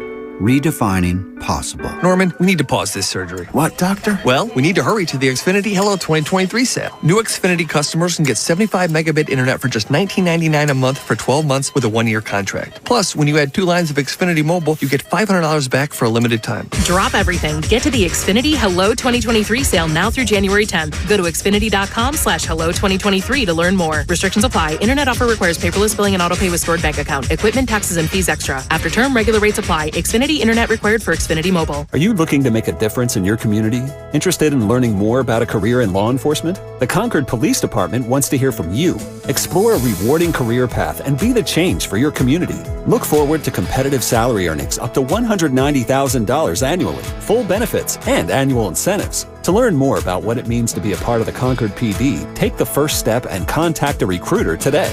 Or go to joinconcordpd.com. Serve the community you love. Your career starts today. If you own a business, this has been a bumpy ride. From pandemic to inflation, I'm sure you could use a break. If your business has 5 or more employees and survived COVID, you might be eligible to receive a payroll tax refund of up to $26,000 per employee. The challenge is getting your hands on it. Hi, I'm Howard Mackler, and that's why I founded GetRefunds.com to cut through the red tape and get you the money. The team of tax attorneys we have put together are highly trained in this little-known payroll tax refund program. We do all the work, charge not a dime up front, and simply share a percentage of the cash that we get for you. Businesses of all types can qualify, including those that took PPP, nonprofits, and even those that had increases in sales. We have helped return over $1 billion to businesses, and we can help you too. Just go to getrefunds.com/sports, click on Qualify Me, and answer a few questions. This payroll tax refund is only available for a limited period of time. Don't lose out on up to $26,000 per employee. Go to getrefunds.com/sports. That's getrefunds.com/sports. It's Jordan Mason who gets the handoff. Mason picks his way upfield. Mason dragging down to the goal line. Touchdown! San Francisco! His first career touchdown! Gives Now the 49ers back to the lead. 95.7 The Game. You heard that on the Fox Sports broadcast. Jordan Mason's first career touchdown. Sterling Bennett could not come at a better time for the San Francisco 49ers. When you talk about this team, and Elijah Mitchell may come back next week, or as soon as next week, the window is going to be open for his return, hopefully this week per Kyle Shanahan. This could have been Jordan Mason's last opportunity to make a statement, or at least to get his first touchdown of the season. Now, if they're up big, maybe he gets in next week, or if Mitchell isn't activated, he gets in next week. But for him, an undrafted free agent rookie to come in here, and we've seen it plenty of times under Kyle Shanahan, but for him in Week 17 might be his last game of the regular season for him. To get his first rushing touchdown and a much-needed rushing touchdown in this game, it's huge. Like, talk about building confidence. How about that for him? Like, that's got to be, like, he's going home saying, Mom, Dad, I got my first touchdown. Oh, my goodness, it was against the Raiders. We won. It was crazy. It's New Year's Day. Like, he's feeling pretty good right now, along with his teammates, after a 37-34 win victory. Yeah, and especially because, a couple weeks ago, was it against Tampa Bay? He had the long run. It's against Seattle. He had the long run at the end of the game in which he fell just short, a yard short. And they just kneeled it and said game over. They kneeled it, took the victory, moved on. So Jordan Mason gets some redemption. This was really a game of redemption for a lot of people, considering the amount of mistakes that were made, the amount of mistakes that were overcome. Overall, 9th win in a row for the San Francisco 49ers. They defeat the Las Vegas Raiders in Las Vegas, 37-34 in OT. They're now the 2 seed, as we talked about before the break. Speaking of Seattle, they would be facing the Seahawks if the season ended today. They would be hosting the Seattle Seahawks in a playoff game. That sounds pretty good to me. You got 2 home games in hand as it stands. A win next week guarantees you at least that, with an outside shot at the 1 seed if you're looking ahead for the 49ers. But I want to get back to the phone line, Sterling, and this has been a show for the people. Overtime, we're filling in for Kyle Madsen and Alan Stiles here on 95.7 The Game. We got about an hour left in the program, so get your calls in, 888-957-9570. The theme of the show is, do you feel more or less confident in the 49ers after the result today? And I want to go from the Bay to L.A. We're going to start with Tim. Tim wants to talk about what he saw today from the 49ers. Tim, what's going on, man? You're on with Sterling Bennett and Evan Giddings here on 95.7 The Game. Big Ev. My man. Thanks for taking my call. And I'm not sure if you guys already touched on that, tuning in a little late, but something that gives me a shot of confidence from today is really the connection between Ayuk and Purdy. Because, with Debo out, Ayuk's really seemed to be stepping up. And what I'm kind of worried about in the future is against some of these playoff caliber teams, if we ever get in the shootout or we get down, are we going to have the firepower to come back? Not only just to come back, but to try to keep up with them. And, especially with Debo out right now, Ayuk's really stepping up. He, 11 receptions, 100 yards today. I mean, have a day. Juszczyk can get his touches. With McCaffrey, he's been consistent. Kittle with big plays. And, So I'm just really getting a shot of confidence from the IU connection today and how he stepped up. Appreciate it, Tim. Good call. No, I'm with you right there, man. I do think that if you're looking at the offense, you're looking for reasons to feel confident in the ability to come back in a football game. Obviously, you saw it today, but could you do it against Dallas? Could you do it against Philly? Could you do it against Minnesota? I think we saw the connection between Brock Purdy and Brandon Ayuk established really in that one drive. Look, he had 62 yards on that final drive with 1:11 left to set up the would-be game-winning field goal. 62 of his 101 yards on the game. Brock Purdy to Ayuk is a connection that does appear reliable when you got to have it, and that should give you confidence. Since Brock Purdy took over as quarterback against Miami, Brandon Ayuk targeted 35 times. I believe he has 23 receptions and is averaging over 60 yards per game. Like, he has become receiver number one for this offense, and that's even with Deebo Samuel on the field, and Deebo didn't even play today. I do think if Deebo Samuel plays today, this game might be entirely different, where maybe you aren't as worried, or you have this, like McCaffrey was money. He was the firecracker. He was untouchable for the offense. But if you add in Deebo, a physically dominant presence next to Kittle, who has, 5 touchdowns in his last 3 games, I understand when fans say, we may not be able to come back. Like, can this team come back in a big game in the playoffs? This team at least has the firepower to do so. And with the quarterback playing well, Kittle's having his best year of his entire career, Ayuk's having a career year as well, and no Deebo, and Mitchell might come back. Like this team got the win, but I could argue that we have not, at least in this game, we didn't see it, but come playoff time, this offense is going to have even more firepower. And they put up 37 points last week and 37 points this week. It's 74 combined points in 2 weeks. I'll take that any day of the week. And if you want to play devil's advocate, you say, okay, well, you're playing against the Raiders, a secondary that's been getting beat down the field all season long. They suck. Hasn't been able to stop anybody. And Brandon Ayuk took advantage of them when you needed to. But again, you had to have it. So that's a point that Tim from L.A., I got to give a shout out to him. He's my boy since going way back in the day. Great chatter, Timmy. Love to hear it. Talking about the Ayuk Purdy connection. And he also brought the other name, which we haven't really spent a whole lot of time on, Sterling, and that is Christian McCaffrey. And this guy, I think we have seen a glimpse into how Shanahan wants to at least start every football game. If we're talking about the first 24 plays, the scripted plays that Shanahan's putting out each week, I'm imagining at least half of them are going to be first option Christian McCaffrey, whether it be on the ground or a dump off, pass downfield. Christian McCaffrey is the safety blanket for Brock Purdy. And if we're talking about reasons why a guy has to get settled into a football game, well, you saw it a couple weeks ago on Thursday night against Seattle when he got 9 of the first 12 plays. This week against Las Vegas, it was Christian McCaffrey early and often to make sure that Brock Purdy couldn't get unsettled. I don't even think that's a Brock Purdy thing, though. Because go back to when Jimmy was playing against the Cardinals in Mexico City. What did Shanahan do? A large dose of Christian McCaffrey early, hopefully get a big lead, then let Elijah Mitchell come in and be that bell cow, run the clock off, right? I do think without Mitchell, it changes some things, but I do think Kyle Shanahan says early, if I can maybe attack a defense quickly, get my best playmaker, Christian McCaffrey, not Deebo Samuel, the football, early and often, that will change how this game is played. That will allow me late into a game after running down and just grinding out offensive drives with McCaffrey, hitting big play after big play, 6 yards a carry almost in this game. Like, that wears down an opposing defense. And late in the game, you just do whatever you want. You can establish the Kyle Shanahan run play action offense that he likes to do. And Christian McCaffrey, I can argue, he might be the biggest, I don't want to say role player, but he might play the biggest role in establishing Kyle Shanahan's offense. Not just every game, but I can argue that he's doing it day in, day out. And for Shanahan, I do think it has unlocked another element to his offense he hasn't seen before. Well, speaking of running the football, look, the 49ers did a pretty decent job of that today. Look, they got 170 on the ground. And we're looking at McCaffrey, 19 totes, 121, 6.5 yards a carry, like you mentioned, a touchdown.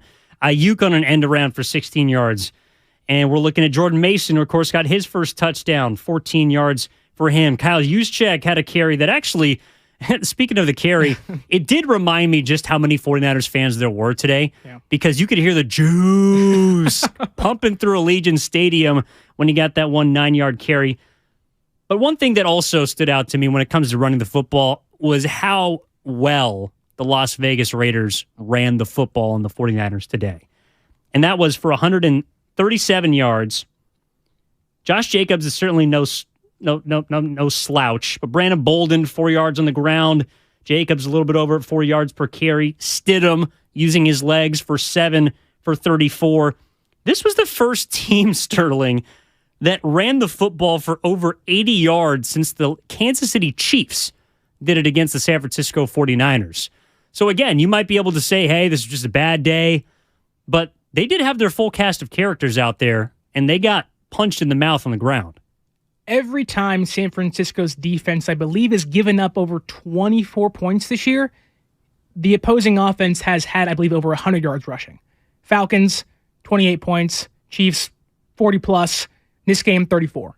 It feels like if you are going to beat San Francisco's defense, you are going to have to establish the run and do it successfully. Now, the beautiful thing is that most teams have not been able to do that, whether it's the Saints or the Dolphins. Like, they have played some teams that have good running backs or good running games, and I do think that is where, if you ask me, hey, they're playing Dallas in the playoffs, I would not fear playing Zeke or Pollard because San Francisco has the number one rushing defense, maybe not after this game, but had the number one rushing defense in football. Or playing Green Bay, who has Aaron Jones and Dillon, or even the Vikings, who have Cook. Yeah. Like, they have shown the ability to shut down the best running backs in football.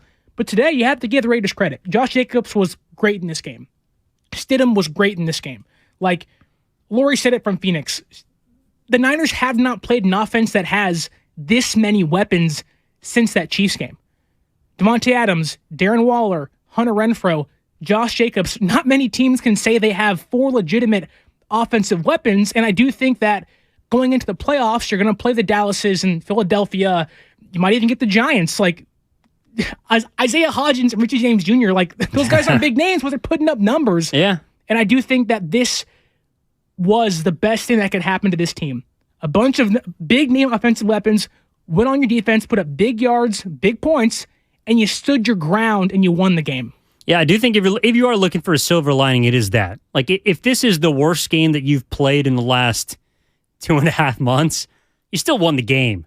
And to Lori's point, Las Vegas has made a consistent, I don't know if it's a theme, but they have made a habit out of dragging teams into the mud with them or onto the Allegiant Stadium turf, which apparently, according to sources, was kind of painted over some of the dirt today. I don't know how good or not it was a playing surface it was today.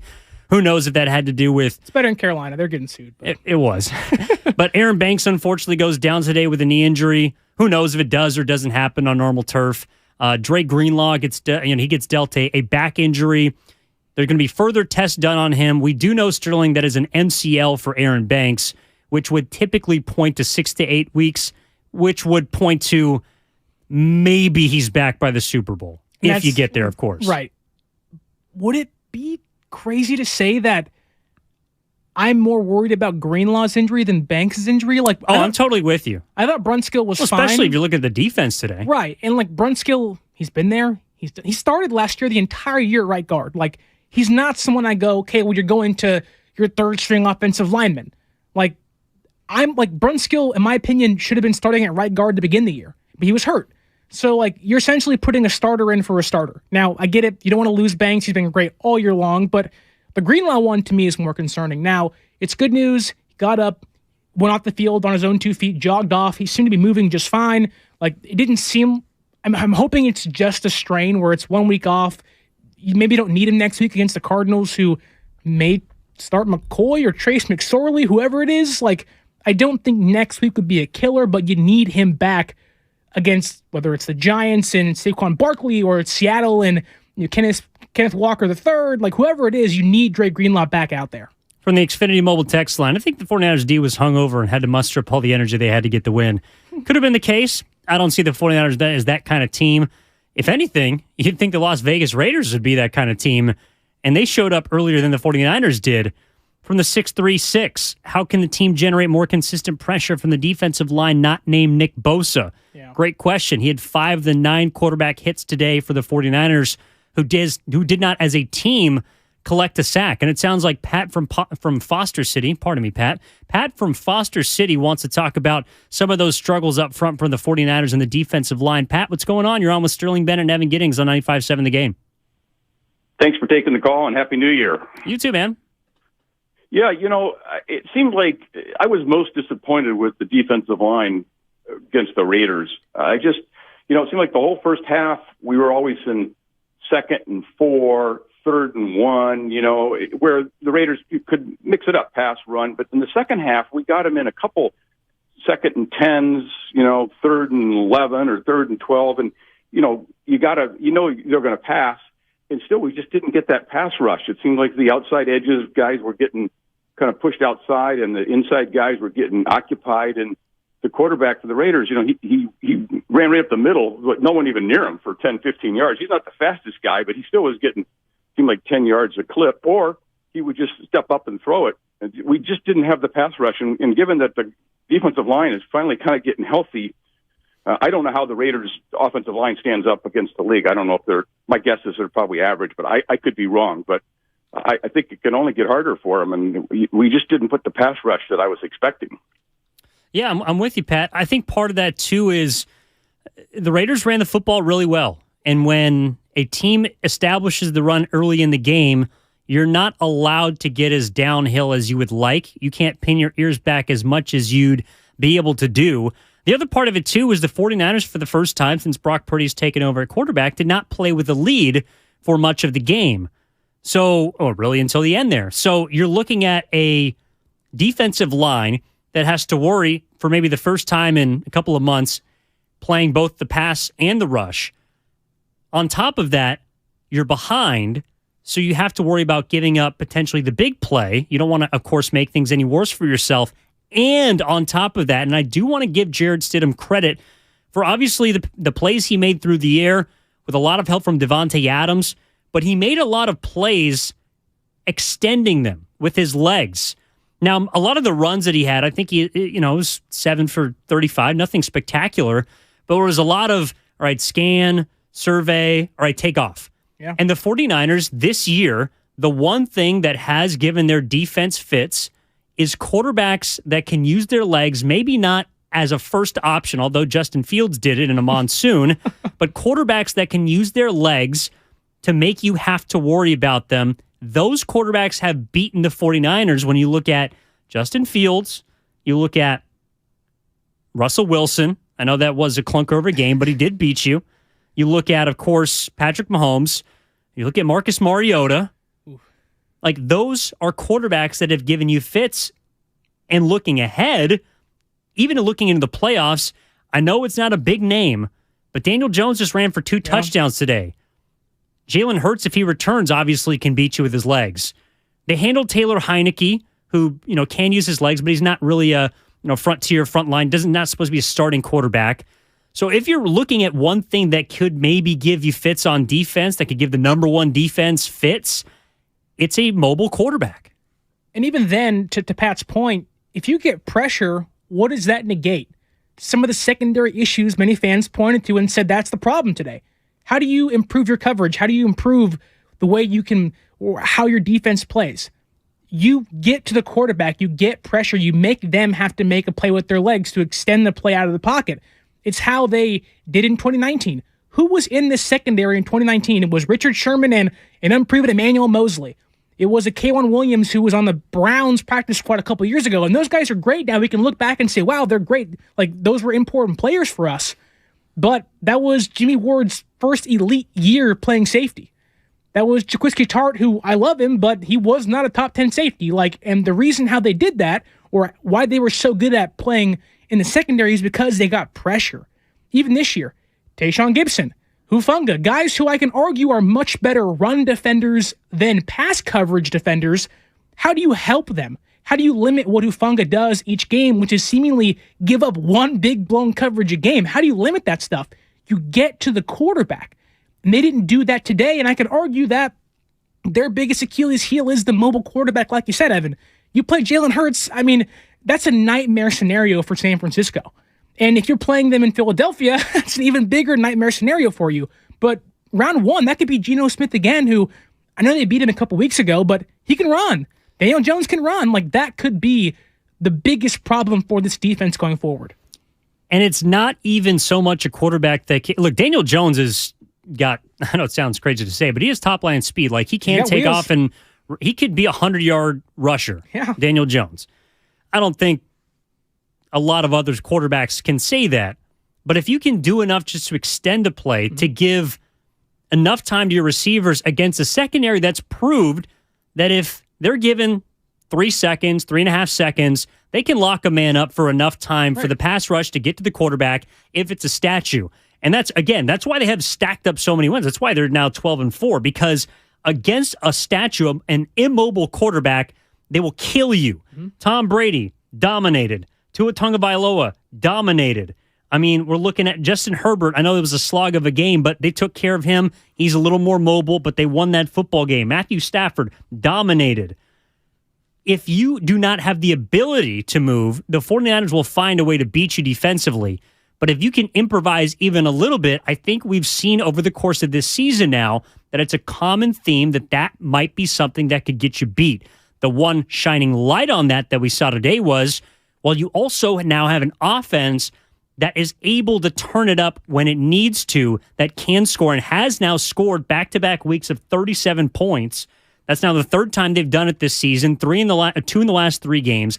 That is a silver lining for this team. So, if you're telling me that this offense is going to score 37 a game, I might raise my eyebrows.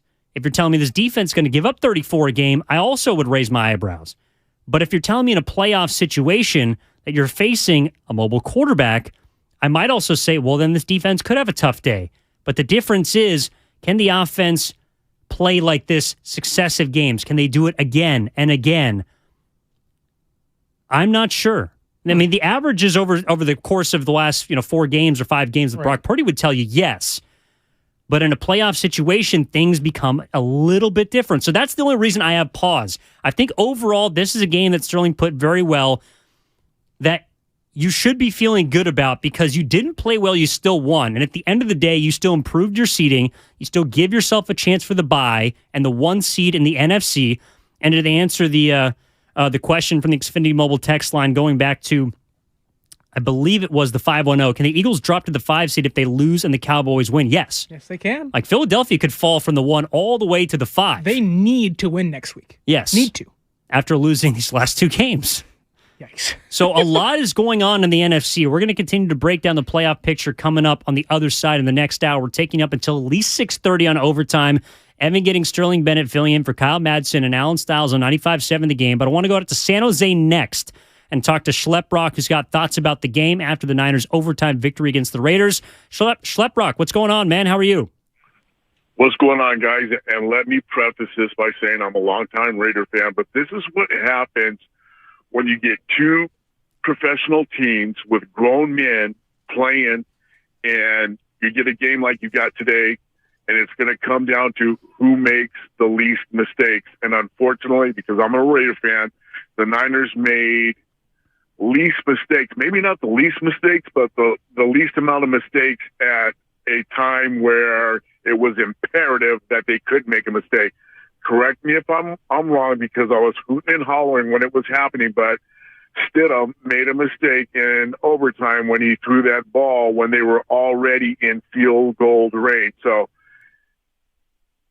when it comes down to it, you got a team that sucked, the Raiders, and a team that's been on a roll. But when it comes down, both of them played pretty much a clean game when it comes down to penalties. And it just seems like to me that anybody can win a game on a given day if you just play a clean game and don't make mistakes. And that's what happened with the 49ers today. It was a great game. I think one of the top 5 games of this season. What do you guys think? And I'll listen on the air.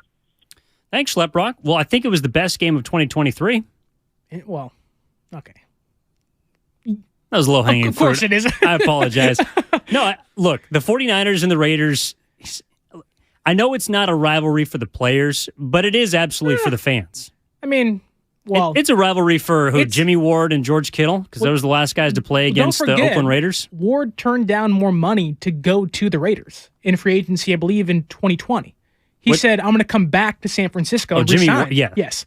And so, like, don't forget, this was a rivalry, which, yes, maybe it does mean more to the fans than it does the players, but the NFL had to cancel the rivalry for a little bit because there was some little extra stuff going on the outside. Well, they canceled all the preseason games. Well, right, but that's because there was some really bad stuff happening. So, like, this was the first time since 2018, which that's a scheduled opponent, but this meant something, I think, to the Raider fans, where, look, and I genuinely feel bad, and I know we're up against it, but, like, your GM, your head coach, said, we're done. Like, our eyes are towards next year. We want to see what Jared Stidham has. No, you don't. You want to see which quarterback you're going to draft next year. Now, he looked pretty good today. They might. He looked pretty good today. But, like, the fans showed up today. They care. And I do feel bad for Raider fans. But, look, in this game, it was kind of a rock fight of, again, like Sleprock said, whoever makes the least amount of mistakes.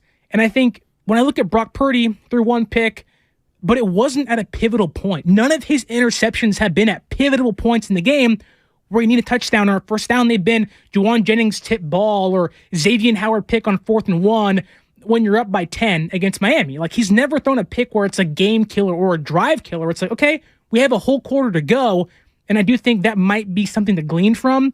When he does throw a pick, it's not a game killer or a drive killer like we've seen in the past with someone like Jimmy Garoppolo or maybe a Trey Lance or going back to Kaepernick or Smith. Like, he is not a drive-killing quarterback thus far. Well, he hasn't been, and you could say that the defense picked him up today when he needed to. But Brock Purdy, he throws the interception, tail end of the third quarter. Next play, Stidham misses an open Waller up the middle. Yeah.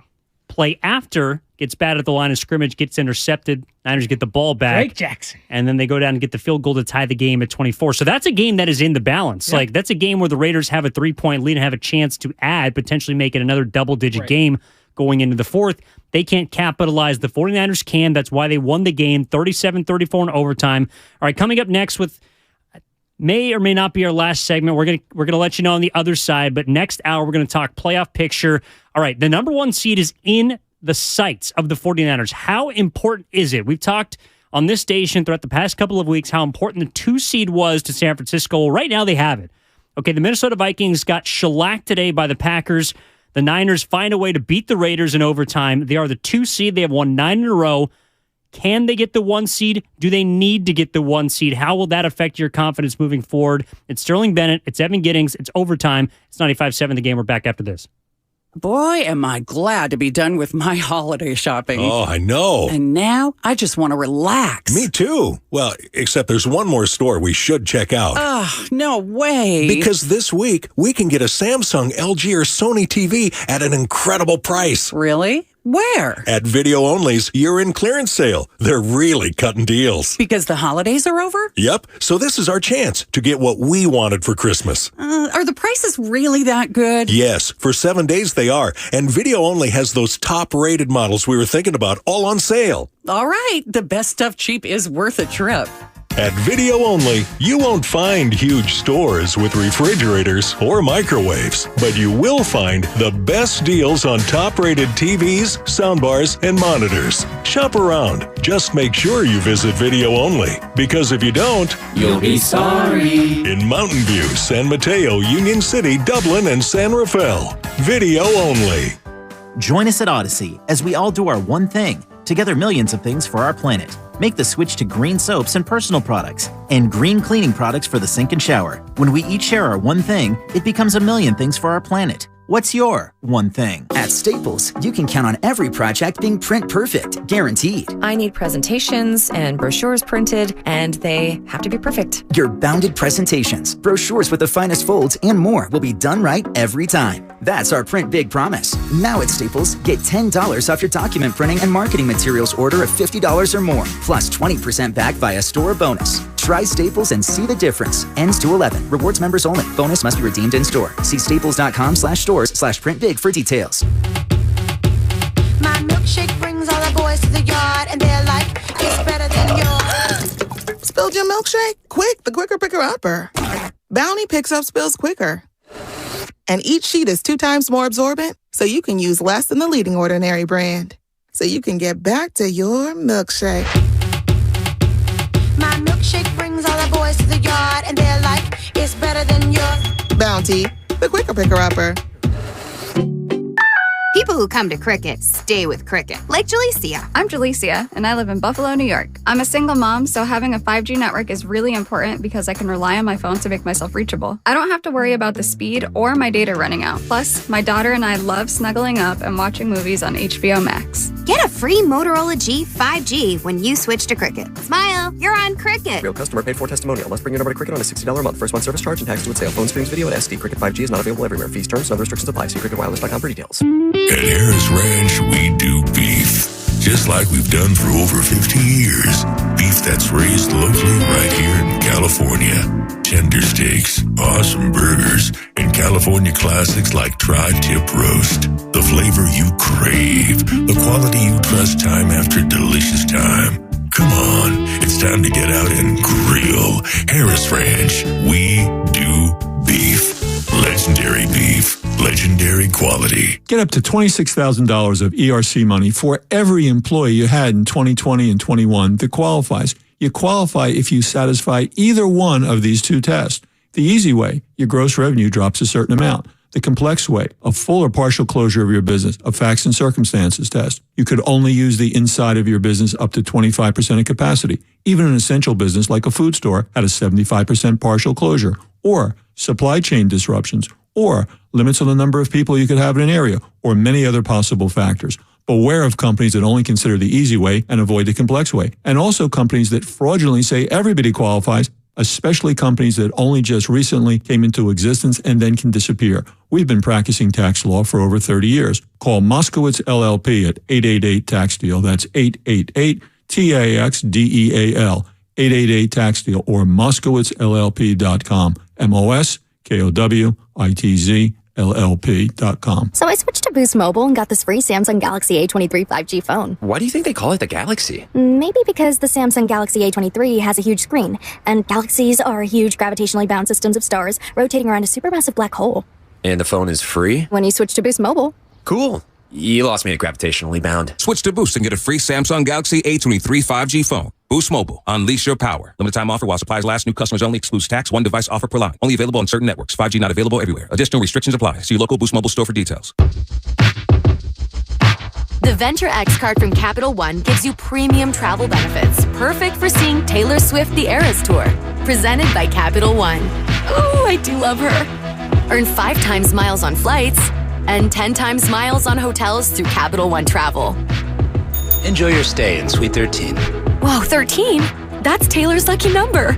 The Venture X card from Capital One. What's in your wallet? Terms apply. See CapitalOne.com for details.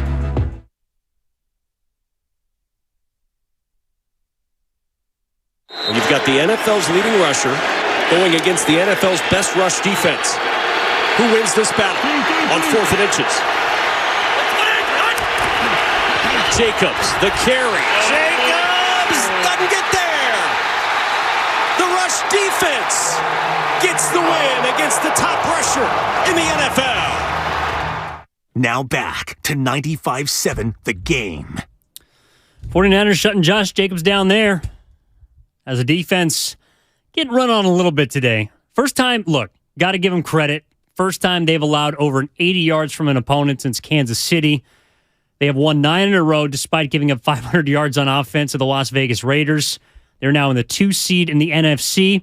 They win 37-34 in overtime. This is overtime on 95.7 The Game. We got one more segment here, so get your calls in now. 888-957-957. That's also the number for the Xfinity mobile text line. Sterling Bennett and Evan Giddings. Look, 925 chiming in. 49ers fans, we sound very spoiled. We won. That's it. Is that how you feel? Or do you feel like, well, we won, but... It's both. We won, but we can be better. Like, that's the thing is like, yeah, well, you've seen him be better. Right. And like, that's like, because San Francisco won 8 straight dominant games, beat a Buccaneers team who is now the NFC South champion, beat a Dolphins team who I get is reeling because they're on their 3rd string quarterback now, but that was a good team coming in and playing San Francisco. You beat a team today, which I get it, it's kind of on the ropes. They waved the white flag, whatever, but the expectation was you were going to come in on Sunday to Allegiant Stadium and dominate your opponent. They didn't do that defensively. But the beautiful thing is they did that offensively. They had the most yards they have racked up all year. And I can argue they played much better defenses, and they put up their best offensive performance all season long.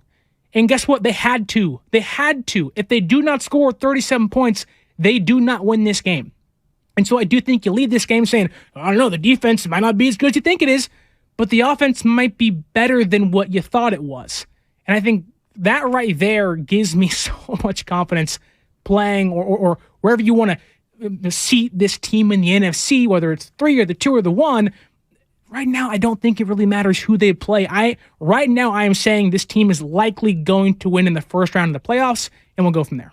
Well, right now, they would be playing the Seattle Seahawks, who right now are in a 3-way tie. They have the tiebreaker over Detroit, Green Bay. Both the Lions and the Packers won today pretty handedly over their opponents. The guys in front of them right now, the New York Giants have the 6 after winning. Dallas Cowboys have the 5 after winning on Thursday night. Tampa Bay wins the AFC South, so they are in after beating Carolina earlier today. At least we'll have, looks like, a division winner from that AFC South that is above 500, or at least 500 instead of below. Minnesota gets killed today by the Packers. How bad was Kirk Cousins? Nick Mullins played. He was so bad. Nick Mullins, Niners legend, by the way. A lot of people, I think, would consider myself a Kirk Cousins apologist, but I got nothing for you today. 3 picks, bad picks. Like, that team to me, like... Well, the first one, the pick 6, was probably a tip. Right, but I mean... But the last one was... You can't make an excuse for it. Double coverage, underthrown, but... And I know San Francisco jumped them in the seeding, number 2 now. Vikings are number 3. Vikings are 12-4. Could I argue, and I get they've had a great year, Jefferson is phenomenal, Thielen's great, Cook is amazing. Could I argue they, next to Dallas, might be the 2 most fraudulent teams in the NFC? You think Dallas is? I don't think Dallas is that good. They have a great defense. Dak Prescott, to me, is Kirk Cousins with more with mobility, maybe. Like, I don't trust any of those guys. I'm worried about Dallas's offensive line getting extremely banged up. Yeah. Because they have 2 running backs that can win you a football game without Dak having to throw the ball. I mean, can they? Pollard didn't do anything last year in the playoffs. They didn't use him. Like exactly. But Pollard's been, to me, a difference maker this season. He wasn't there on Thursday night against Tennessee, but but they'll have him for the finale. Yeah. So, no, I think, look, I think Dallas is, to me, like, if you're ranking teams, Philadelphia de facto, number 1, 49ers 2, or I should say 1A at this point. Right. And then it would be Dallas 3rd. I'd agree with that. Vikings 4th. I don't know which other team you'd put above them. New York? I'm not going to lie. Oh, by the way, if we're talking about Niners opponents, 0-14 now is the record, directly the week after playing the 49ers, because Washington lost today to the Browns. Wow. Carson Wentz is also garbage. Like, that he is. And I hate saying that because he's a human being. But, like, he's making a lot of money. If he's playing like garbage, you're all right to call him he's that. Bad at football. He is right now. What? I don't think he has been for 2 years. I can argue 3 years. Like, his career trajectory was MVP to now, you might not be in the league next year. He's been good enough to people that people want to take a chance on him. The people have wanted to spend picks on him each of the last 2 off seasons. Dan Snyder and Jeff Saturday. I think that train comes to a stop. Yeah, it kind of has to, right? Like, Rivera was like, he didn't know his team could be eliminated from the playoffs today. Or next week. He didn't know. Well, that's not a Carson Wentz problem. That's a Ron Rivera problem. Thing. Right. That's a Ron Rivera issue. But if we're looking at the NFC, so the Lions beat the Bears 41-10. You know, we're looking around at the rest of the results. Packers, the final score of that game, by the way, was 41-17. It wasn't close, though. They're up 27-3 at the half. They got absolutely blitzed, the Vikings did. Literally and figuratively. And then Cowboys on Thursday night beat the Titans 27-13. That is one of the things, though. If you're talking about teams that, you know, may or may not be as good or bad as you think they are, I do think that there is something to it. Right? I know the Titans haven't been playing great football. I think they've lost 5-6 in a row. I mean, they're on the verge. Right now, they're in a dogfight for the division with the Jacksonville Jaguars next week. Week 18. But the Cowboys, did not play well. Dak Prescott was not good. Right. And they won by double digits against a team that could be in the postseason. Yeah, but they had Josh Dobbs playing. Like, it's not like they had a competent quarterback to keep them in a ballgame. I don't think Derrick Henry played either. It's like they didn't have anybody that you would circle on the offense and say, yeah, you're the guy I'm going to lean on. It was Treylon Burks and Josh Dobbs. But well, if you really want to play that game, I could say you just played the Las Vegas Raiders with Jared Stidham. You're not wrong. And you won in overtime. Right, but that's like fans are like, dude, what the heck was that? Like, you gave up 34 points to Jared Stidham? Like, I'm not dogging Dallas for beating the Tennessee Titans where Dak played bad. The Niners didn't play bad offensively. Dak was bad against Tennessee. The difference is that Tennessee didn't have Derrick Henry and didn't have Tannehill, or even Willis didn't play either. Like, San Francisco wasn't coming into this game beating themselves offensively. They were hanging around and won the game because of the offense.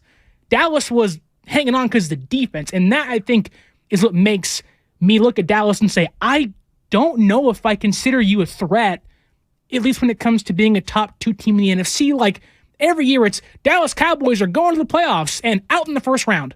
Because when push comes to shove, they fall apart late, and that's because of Dak Prescott sometimes. A couple of injury updates from the 49ers. Kyle Shanahan after the game saying Aaron Banks will get an MRI on his injured right knee and ankle tomorrow. The fear is that it's a sprained MCL, so not confirmed yet, but that's the fear. Right. That would put him out 6 to 8 weeks, as we've discussed, is probably going to put him out for the remainder of the season. Mm-hmm. Linebacker Dre Greenlaw will also get further testing on his injured back tomorrow. I think we're in agreement that that's the bigger one. Yeah. I mean, Dre Greenlaw at times has played like your best defensive player outside of Nick Bosa. He got the big contract this year, playing his best year. Now, you do wonder, Alshire, who has kind of been on the back burner all year, he had a great year last year, but coming into this year, it was Greenlaw and Warner. Those were your guys. You wonder if Alshire can kind of rekindle what he found last year and come in and replace Greenlaw. And maybe he is the guy you need going forward in the playoffs, but the linebacking core to me it's excellent. Whether it's Warner, Greenlaw, Alshire, even Oren Burks, who isn't an amazing player, he filled in for you earlier this year. Flanagan fouls. Right. Like, they have some guys that can be supplements for Greenlaw. Not as good, but can be just good enough. Yeah, and when your defensive line, I know they weren't great today, but when they are at full strength, I mean, we saw Eric Armstead, John was playing the highlight coming out of... That was a great play. The Raiders getting stood up at the goal line on 4th and goal. That was all Armstead. He completely blew up the guard on that play, allowed a lane for the rest of those guys to swarm through and stop Jacobs at the door. So Eric Armstead's a game changer in the run game. He's a game changer in the defensive line. Obviously, you got Kinlaw back. Looks like Jordan Willis is playing pretty good football. He got bigger than last year. We saw Drake Jackson get his first career turnover, do a backflip in the end zone. He was inactive last week, and that, to me, was a statement. And I know it may have been some luck. Obviously, Hyder made a big play, knocked the ball out of the air. But to me, that was hey, I need to be active every single week. I'm too good as a physical talent to not be active every single week. Might not make a big play, but he didn't suit up last week. Why? I do think for Kyle Shanahan, that was a message of hey, I may not be your Bosa, your Ebukam, or your Kinlaw, your Armstead, but I can help this team some way, somehow. Yeah, I got to be in the rotation. That's what that interception is trying to say to me. And look, first half of the year, he was. I mean, he had a few sacks, and it was to the point we were talking about who's been the best rookie, Spencer Burford or Drake Jackson. There was a certain point this year, Drake Jackson was tied for sacks with Aiden Hutchinson, who was number 2 overall pick. He was having a great first half this year, now fell off, but Drake Jackson has some oomph to his play. Yeah. No, he certainly does. And you mentioned a Detroit Lion and Hutchinson. Okay, so the Lions right now, if we're looking at playoff picture, we got about 15 minutes left here. If there's anything you want to talk about the game, 888-957-9570. Also the Xfinity mobile text line, 510. E. Giddings, are you going to overuse the word fraud in front of Steiny this week about Kirk Cousins? No, I am not. As we've talked about, we have banned words from 2023. Sterling's adding fussle to the list. Do not want any more fussle. Fake hustle. Fussle combined. Can't talk about it the rest of the year. Sterling right now. Okay, I think we're in agreement. There's no team in the NFC that you fear, right? Eagles. Well, that's a team that might be overall talent-wise that can compete with you. Right. But I'm honestly to the point where I think the 49ers, I'm not afraid of that game. I'm afraid of it more than any other game. Right. Okay, yeah. I can see that. But the only teams that I would be afraid of if I'm the 49ers are in the other conference, I think. Probably just Cincinnati and Kansas City. Not even Buffalo? I mean, Buffalo has shown the ability to falter in bigger games. Whether it's Josh Allen the Niners haven't? Well, they have, but I guess my point is that Josh Allen has faltered against much worse defenses. Now, he's a great quarterback, great talent. They have a great offense. They're a good team. Like, they will likely be the number one team in the AFC when it's all said and done, unless something crazy happens tomorrow night. But I do think that Kansas City and Cincinnati scare me much more because I don't think, like, Mahomes can go down by 20 and put 35 on you and it feels like a minute. The Bengals can go down by 20 and do the same thing to you. I don't know if, like, the way Josh Allen plays might fit into the hand of San Francisco more so than Mahomes and Burrow, which is why I think those teams, being Kansas City and Cincinnati, scare me a little bit more than the Bills. Okay, so with that, and I didn't mean to make it a conversation about the top teams. My question now is, okay, we're looking not too far ahead, but to the first round, right? You got the Seahawks, the Lions, and the Packers. They're all tied for that last spot in which right now you would host a home game against. Yeah. Of those three teams, we're on the same page, right? Of the team that you don't want to see. Is it Green Bay? It is Green Bay. Yeah. I don't want to play Aaron Rodgers with a free shot. He has a lot of confidence. Confidence means so much in the NFL, but is it just me? I kind of want to play the Lions. Just because that game is going to be, that could be a shootout to the end. It'd be so fun to watch. Oh, I think the team you want to play is Seattle. Interesting. Is it because they don't have the firepower, or is it because they're just a less talented team than Detroit and Green Bay? I think it's because they're the team you're most familiar with. Okay. And the team that also Brock Purdy's seen before. Now, they've seen Brock Purdy before, right? But to me, that's more of an advantage for the 49ers, having played them and, frankly, dominated them twice in the regular season. Couldn't I say you did the same thing last year to the Rams, and that didn't go your way? Now, I get different teams, different scenarios, all that stuff. But the Rams, you could say, maybe were the better. I mean, they won the Super Bowl, right? So it's not like we're saying the Seattle Seahawks are going to make a run and go on and win in late February. It's like first round matchup. Who's the team you don't want to see? I would rather see Seattle than Detroit because Detroit could score. Maybe it's just my bitterness towards the history of Seattle and San Francisco. If you had to go to Seattle, maybe.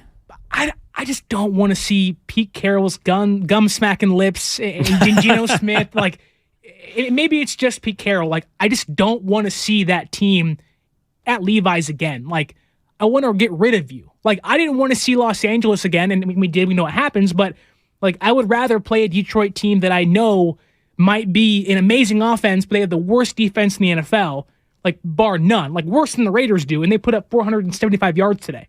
Like, I do think that the Lions could give you a shot, but I do think they also might be just a one-and-done dud where it's like 24-0 in the first half, leaning San Francisco. I do think it depends on how good a team is playing entering the postseason. Yeah. And look, we talk about the Bengals. They're on, I think, the second longest winning streak outside of the Niners right now in football. The Lions quietly have rattled off 8 of 10. It's pretty good. Now, a lot of their success has been at home. Yeah. And they did it today against the Bears, killed them 41-10. They lost last week on the road to the Panthers, but the Panthers inexplicably have been playing pretty good football lately. Almost won today against Tampa Bay. They won against the Jets on the road. They beat the Vikings at home. Even if, for whatever you think about the Vikings, that's a quality win. Right. They beat the Jaguars at home amidst Trevor Lawrence's decent stretch. But the Jaguars, to me, aren't a good team. They're a young team that's on the come up, but they're not a good team. It's about the teams, to me, that are playing the best right now. And Green Bay and Detroit are playing their best football right now, I think. I would agree, yeah. Yes. But Green Bay is the team you don't want to. You don't want to give Aaron Rodgers a team that you beat last year at his house, right. who's already got a lot of bulletin board material and has got a lot of young guys around him that, quite frankly, don't know any better at this point. You don't want to give him a free swing. What would that look like? Christian Watson coming here, Trey Lance's receiver at NDSU coming to Levi's and beating you in your own house while Trey Lance watches from the bench, albeit because injury. Like that to me would be like, I want to throw up. What would it look like for Kyle Shanahan losing to Matt LaFleur? Get out, fire him. Who he hasn't lost to in the playoffs. Right. Like, I mean, that was one of the big storylines in 2019 in the conference title game. It's obviously the 49ers. It's Rodgers versus the team that didn't draft him, and it's the defense against the offense. But it's two quote-unquote brilliant offensive head coaching minds in Kyle Shanahan and Matt LaFleur. Maybe LaFleur learned from his playoff inexperience, from not giving Rodgers the chance to go for it against Tom Brady a couple of years ago in the postseason, from not being as aggressive as you might like last year in the conference, in the division game last year against San Francisco. Maybe he's got enough experience now. That's the team right now that I am praying does not find a way to come to Levi Stadium week 1 of the postseason, should you be the 2 seed, of course. Well, I'd agree with you. And I do think that San Francisco is going to be the 2 seed. I don't foresee them losing to the Cardinals next week, albeit 34 points the Raiders put up today. But you don't want to see Green Bay, but I do not want to see Seattle. I don't like whether it's the bad juju or just 3 games against the same team. Like, I know San Francisco won 8 straight games against the Rams, and oh my goodness, and are they going to do it again in the playoffs? And I know they're different teams, different scenarios, and all that stuff. But how many times do you get to play an opponent 3 times and it go your way? Seattle's not a young team, but relatively, they're not supposed to be here. And Pete Carroll always has that team ready. Yes, that score in Seattle could have been a lot worse than it actually was, but Brock Purdy could have thrown a pick 6 in that game. San Francisco could have been down. I get it's in Seattle, but I just don't want to have Pete Carroll with 3 swings against me. I don't want 3 strikes. I want him 2 and done and gone. Yeah, I got you. And I want Jared Goff, who this team has dominated over and over and over and over and over again, dating back to 2016. They have Jared Goff's number. And this defense, while I get today wasn't impressive, they're going to bounce back. And then you add in Debo and Mitchell. I do think they can handle the worst defense in football and limit Jared Goff on the road. And that's why I want to play Detroit. I got you. And the 510 backs you up. Xfinity Mobile text line. That'd be 3 games against the Seahawks, and you don't want to try to beat a team 3 times in a row. I mean, that's what the Bucs did on their postseason or Super Bowl run. They beat the Saints the 3rd time in 3 meetings when losing to them twice in the regular season. I'm sure there are plenty of examples of that throughout the years, of not wanting to see a team 3 times. I just think the gap between the 49ers and the Seahawks is so large at this point that a 3rd time, look, it might be a tight game, but if we're going to be honest, all postseason games are generally tight. And they just showed you today that even if it's a lesser opponent, they can win a tight game. So that is certainly a plus. The 510 almost lost to a worse Lions team in Detroit last year. No thanks. That's true. It was also the first game of the season. Also context, dude. Verrett tears his ACL. Mostert gets hurt. I get it. This station, we were working that day behind the scenes, and it was what is happening? Yeah. How is this team falling apart? But Brandon Ayuk's better, and McCaffrey's here. That's a worse Lions team. This is a much better Niners team than it was. Yeah. Also, look, this year I think the Detroit Lions and their offense to me presents a lot of options that, as we saw today against a secondary, if given time in the pocket, Jared Goff could do some damage against you. Yeah. I think that with Green Bay, I know that their defense overall, if you look at the numbers, probably aren't great, but their last 4 games have been pretty stout, especially against the run. Green Bay is a team that, if you're talking about a mobile quarterback, I know Rodgers the first half of the year was pretty beans for his standards, coming off of 2 MVPs. Yeah. But he's also starting to recapture some of that magic. And it feels like Aaron Rodgers to me has always been, and we have a couple minutes here left, but has always been kind of the front runner.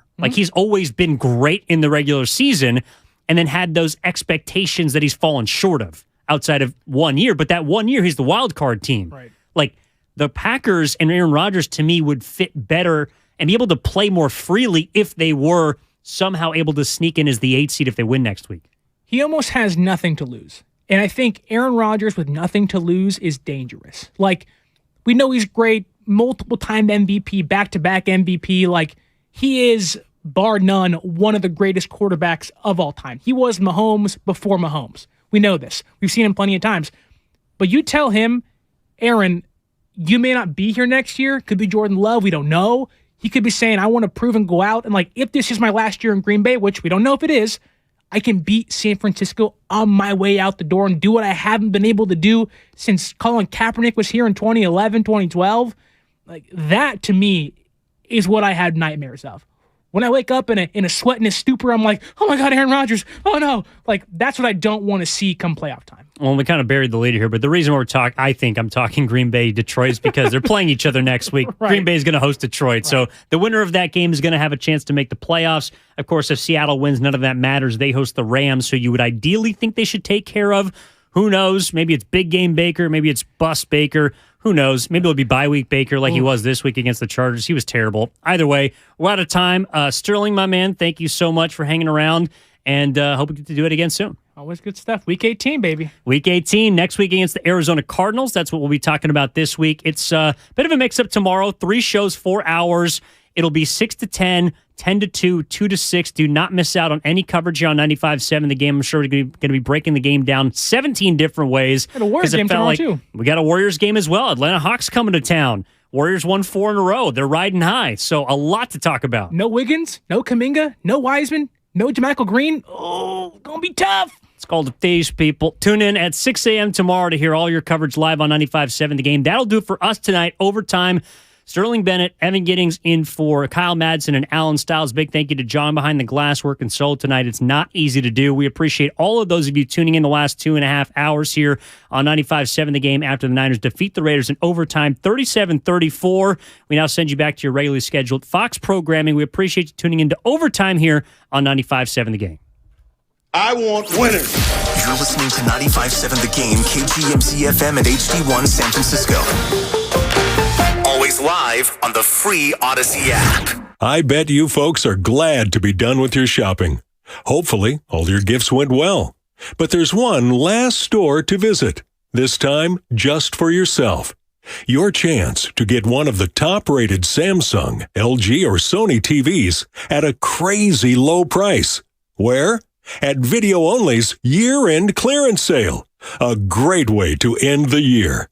If you don't check out these deals at Video Only, you'll be sorry. Cashback is not available on gas in New Jersey and Wisconsin. This is Matt Crowder live at the gas station on 41st Street reporting on those skyrocketing gas prices. Excuse me, miss. Are you buying less gas now because of the high prices? Oh, I never pay full price for gas anymore. I just use the free Upside app that pays you cash back for every gallon of gas you buy. Wait a minute. Are you saying you actually get paid cash when you buy gas with the Upside app? Yes, I get real cash back every time I buy gas. Well, does that actually add up to anything? I've made around $200. Wow. Well, there you have it.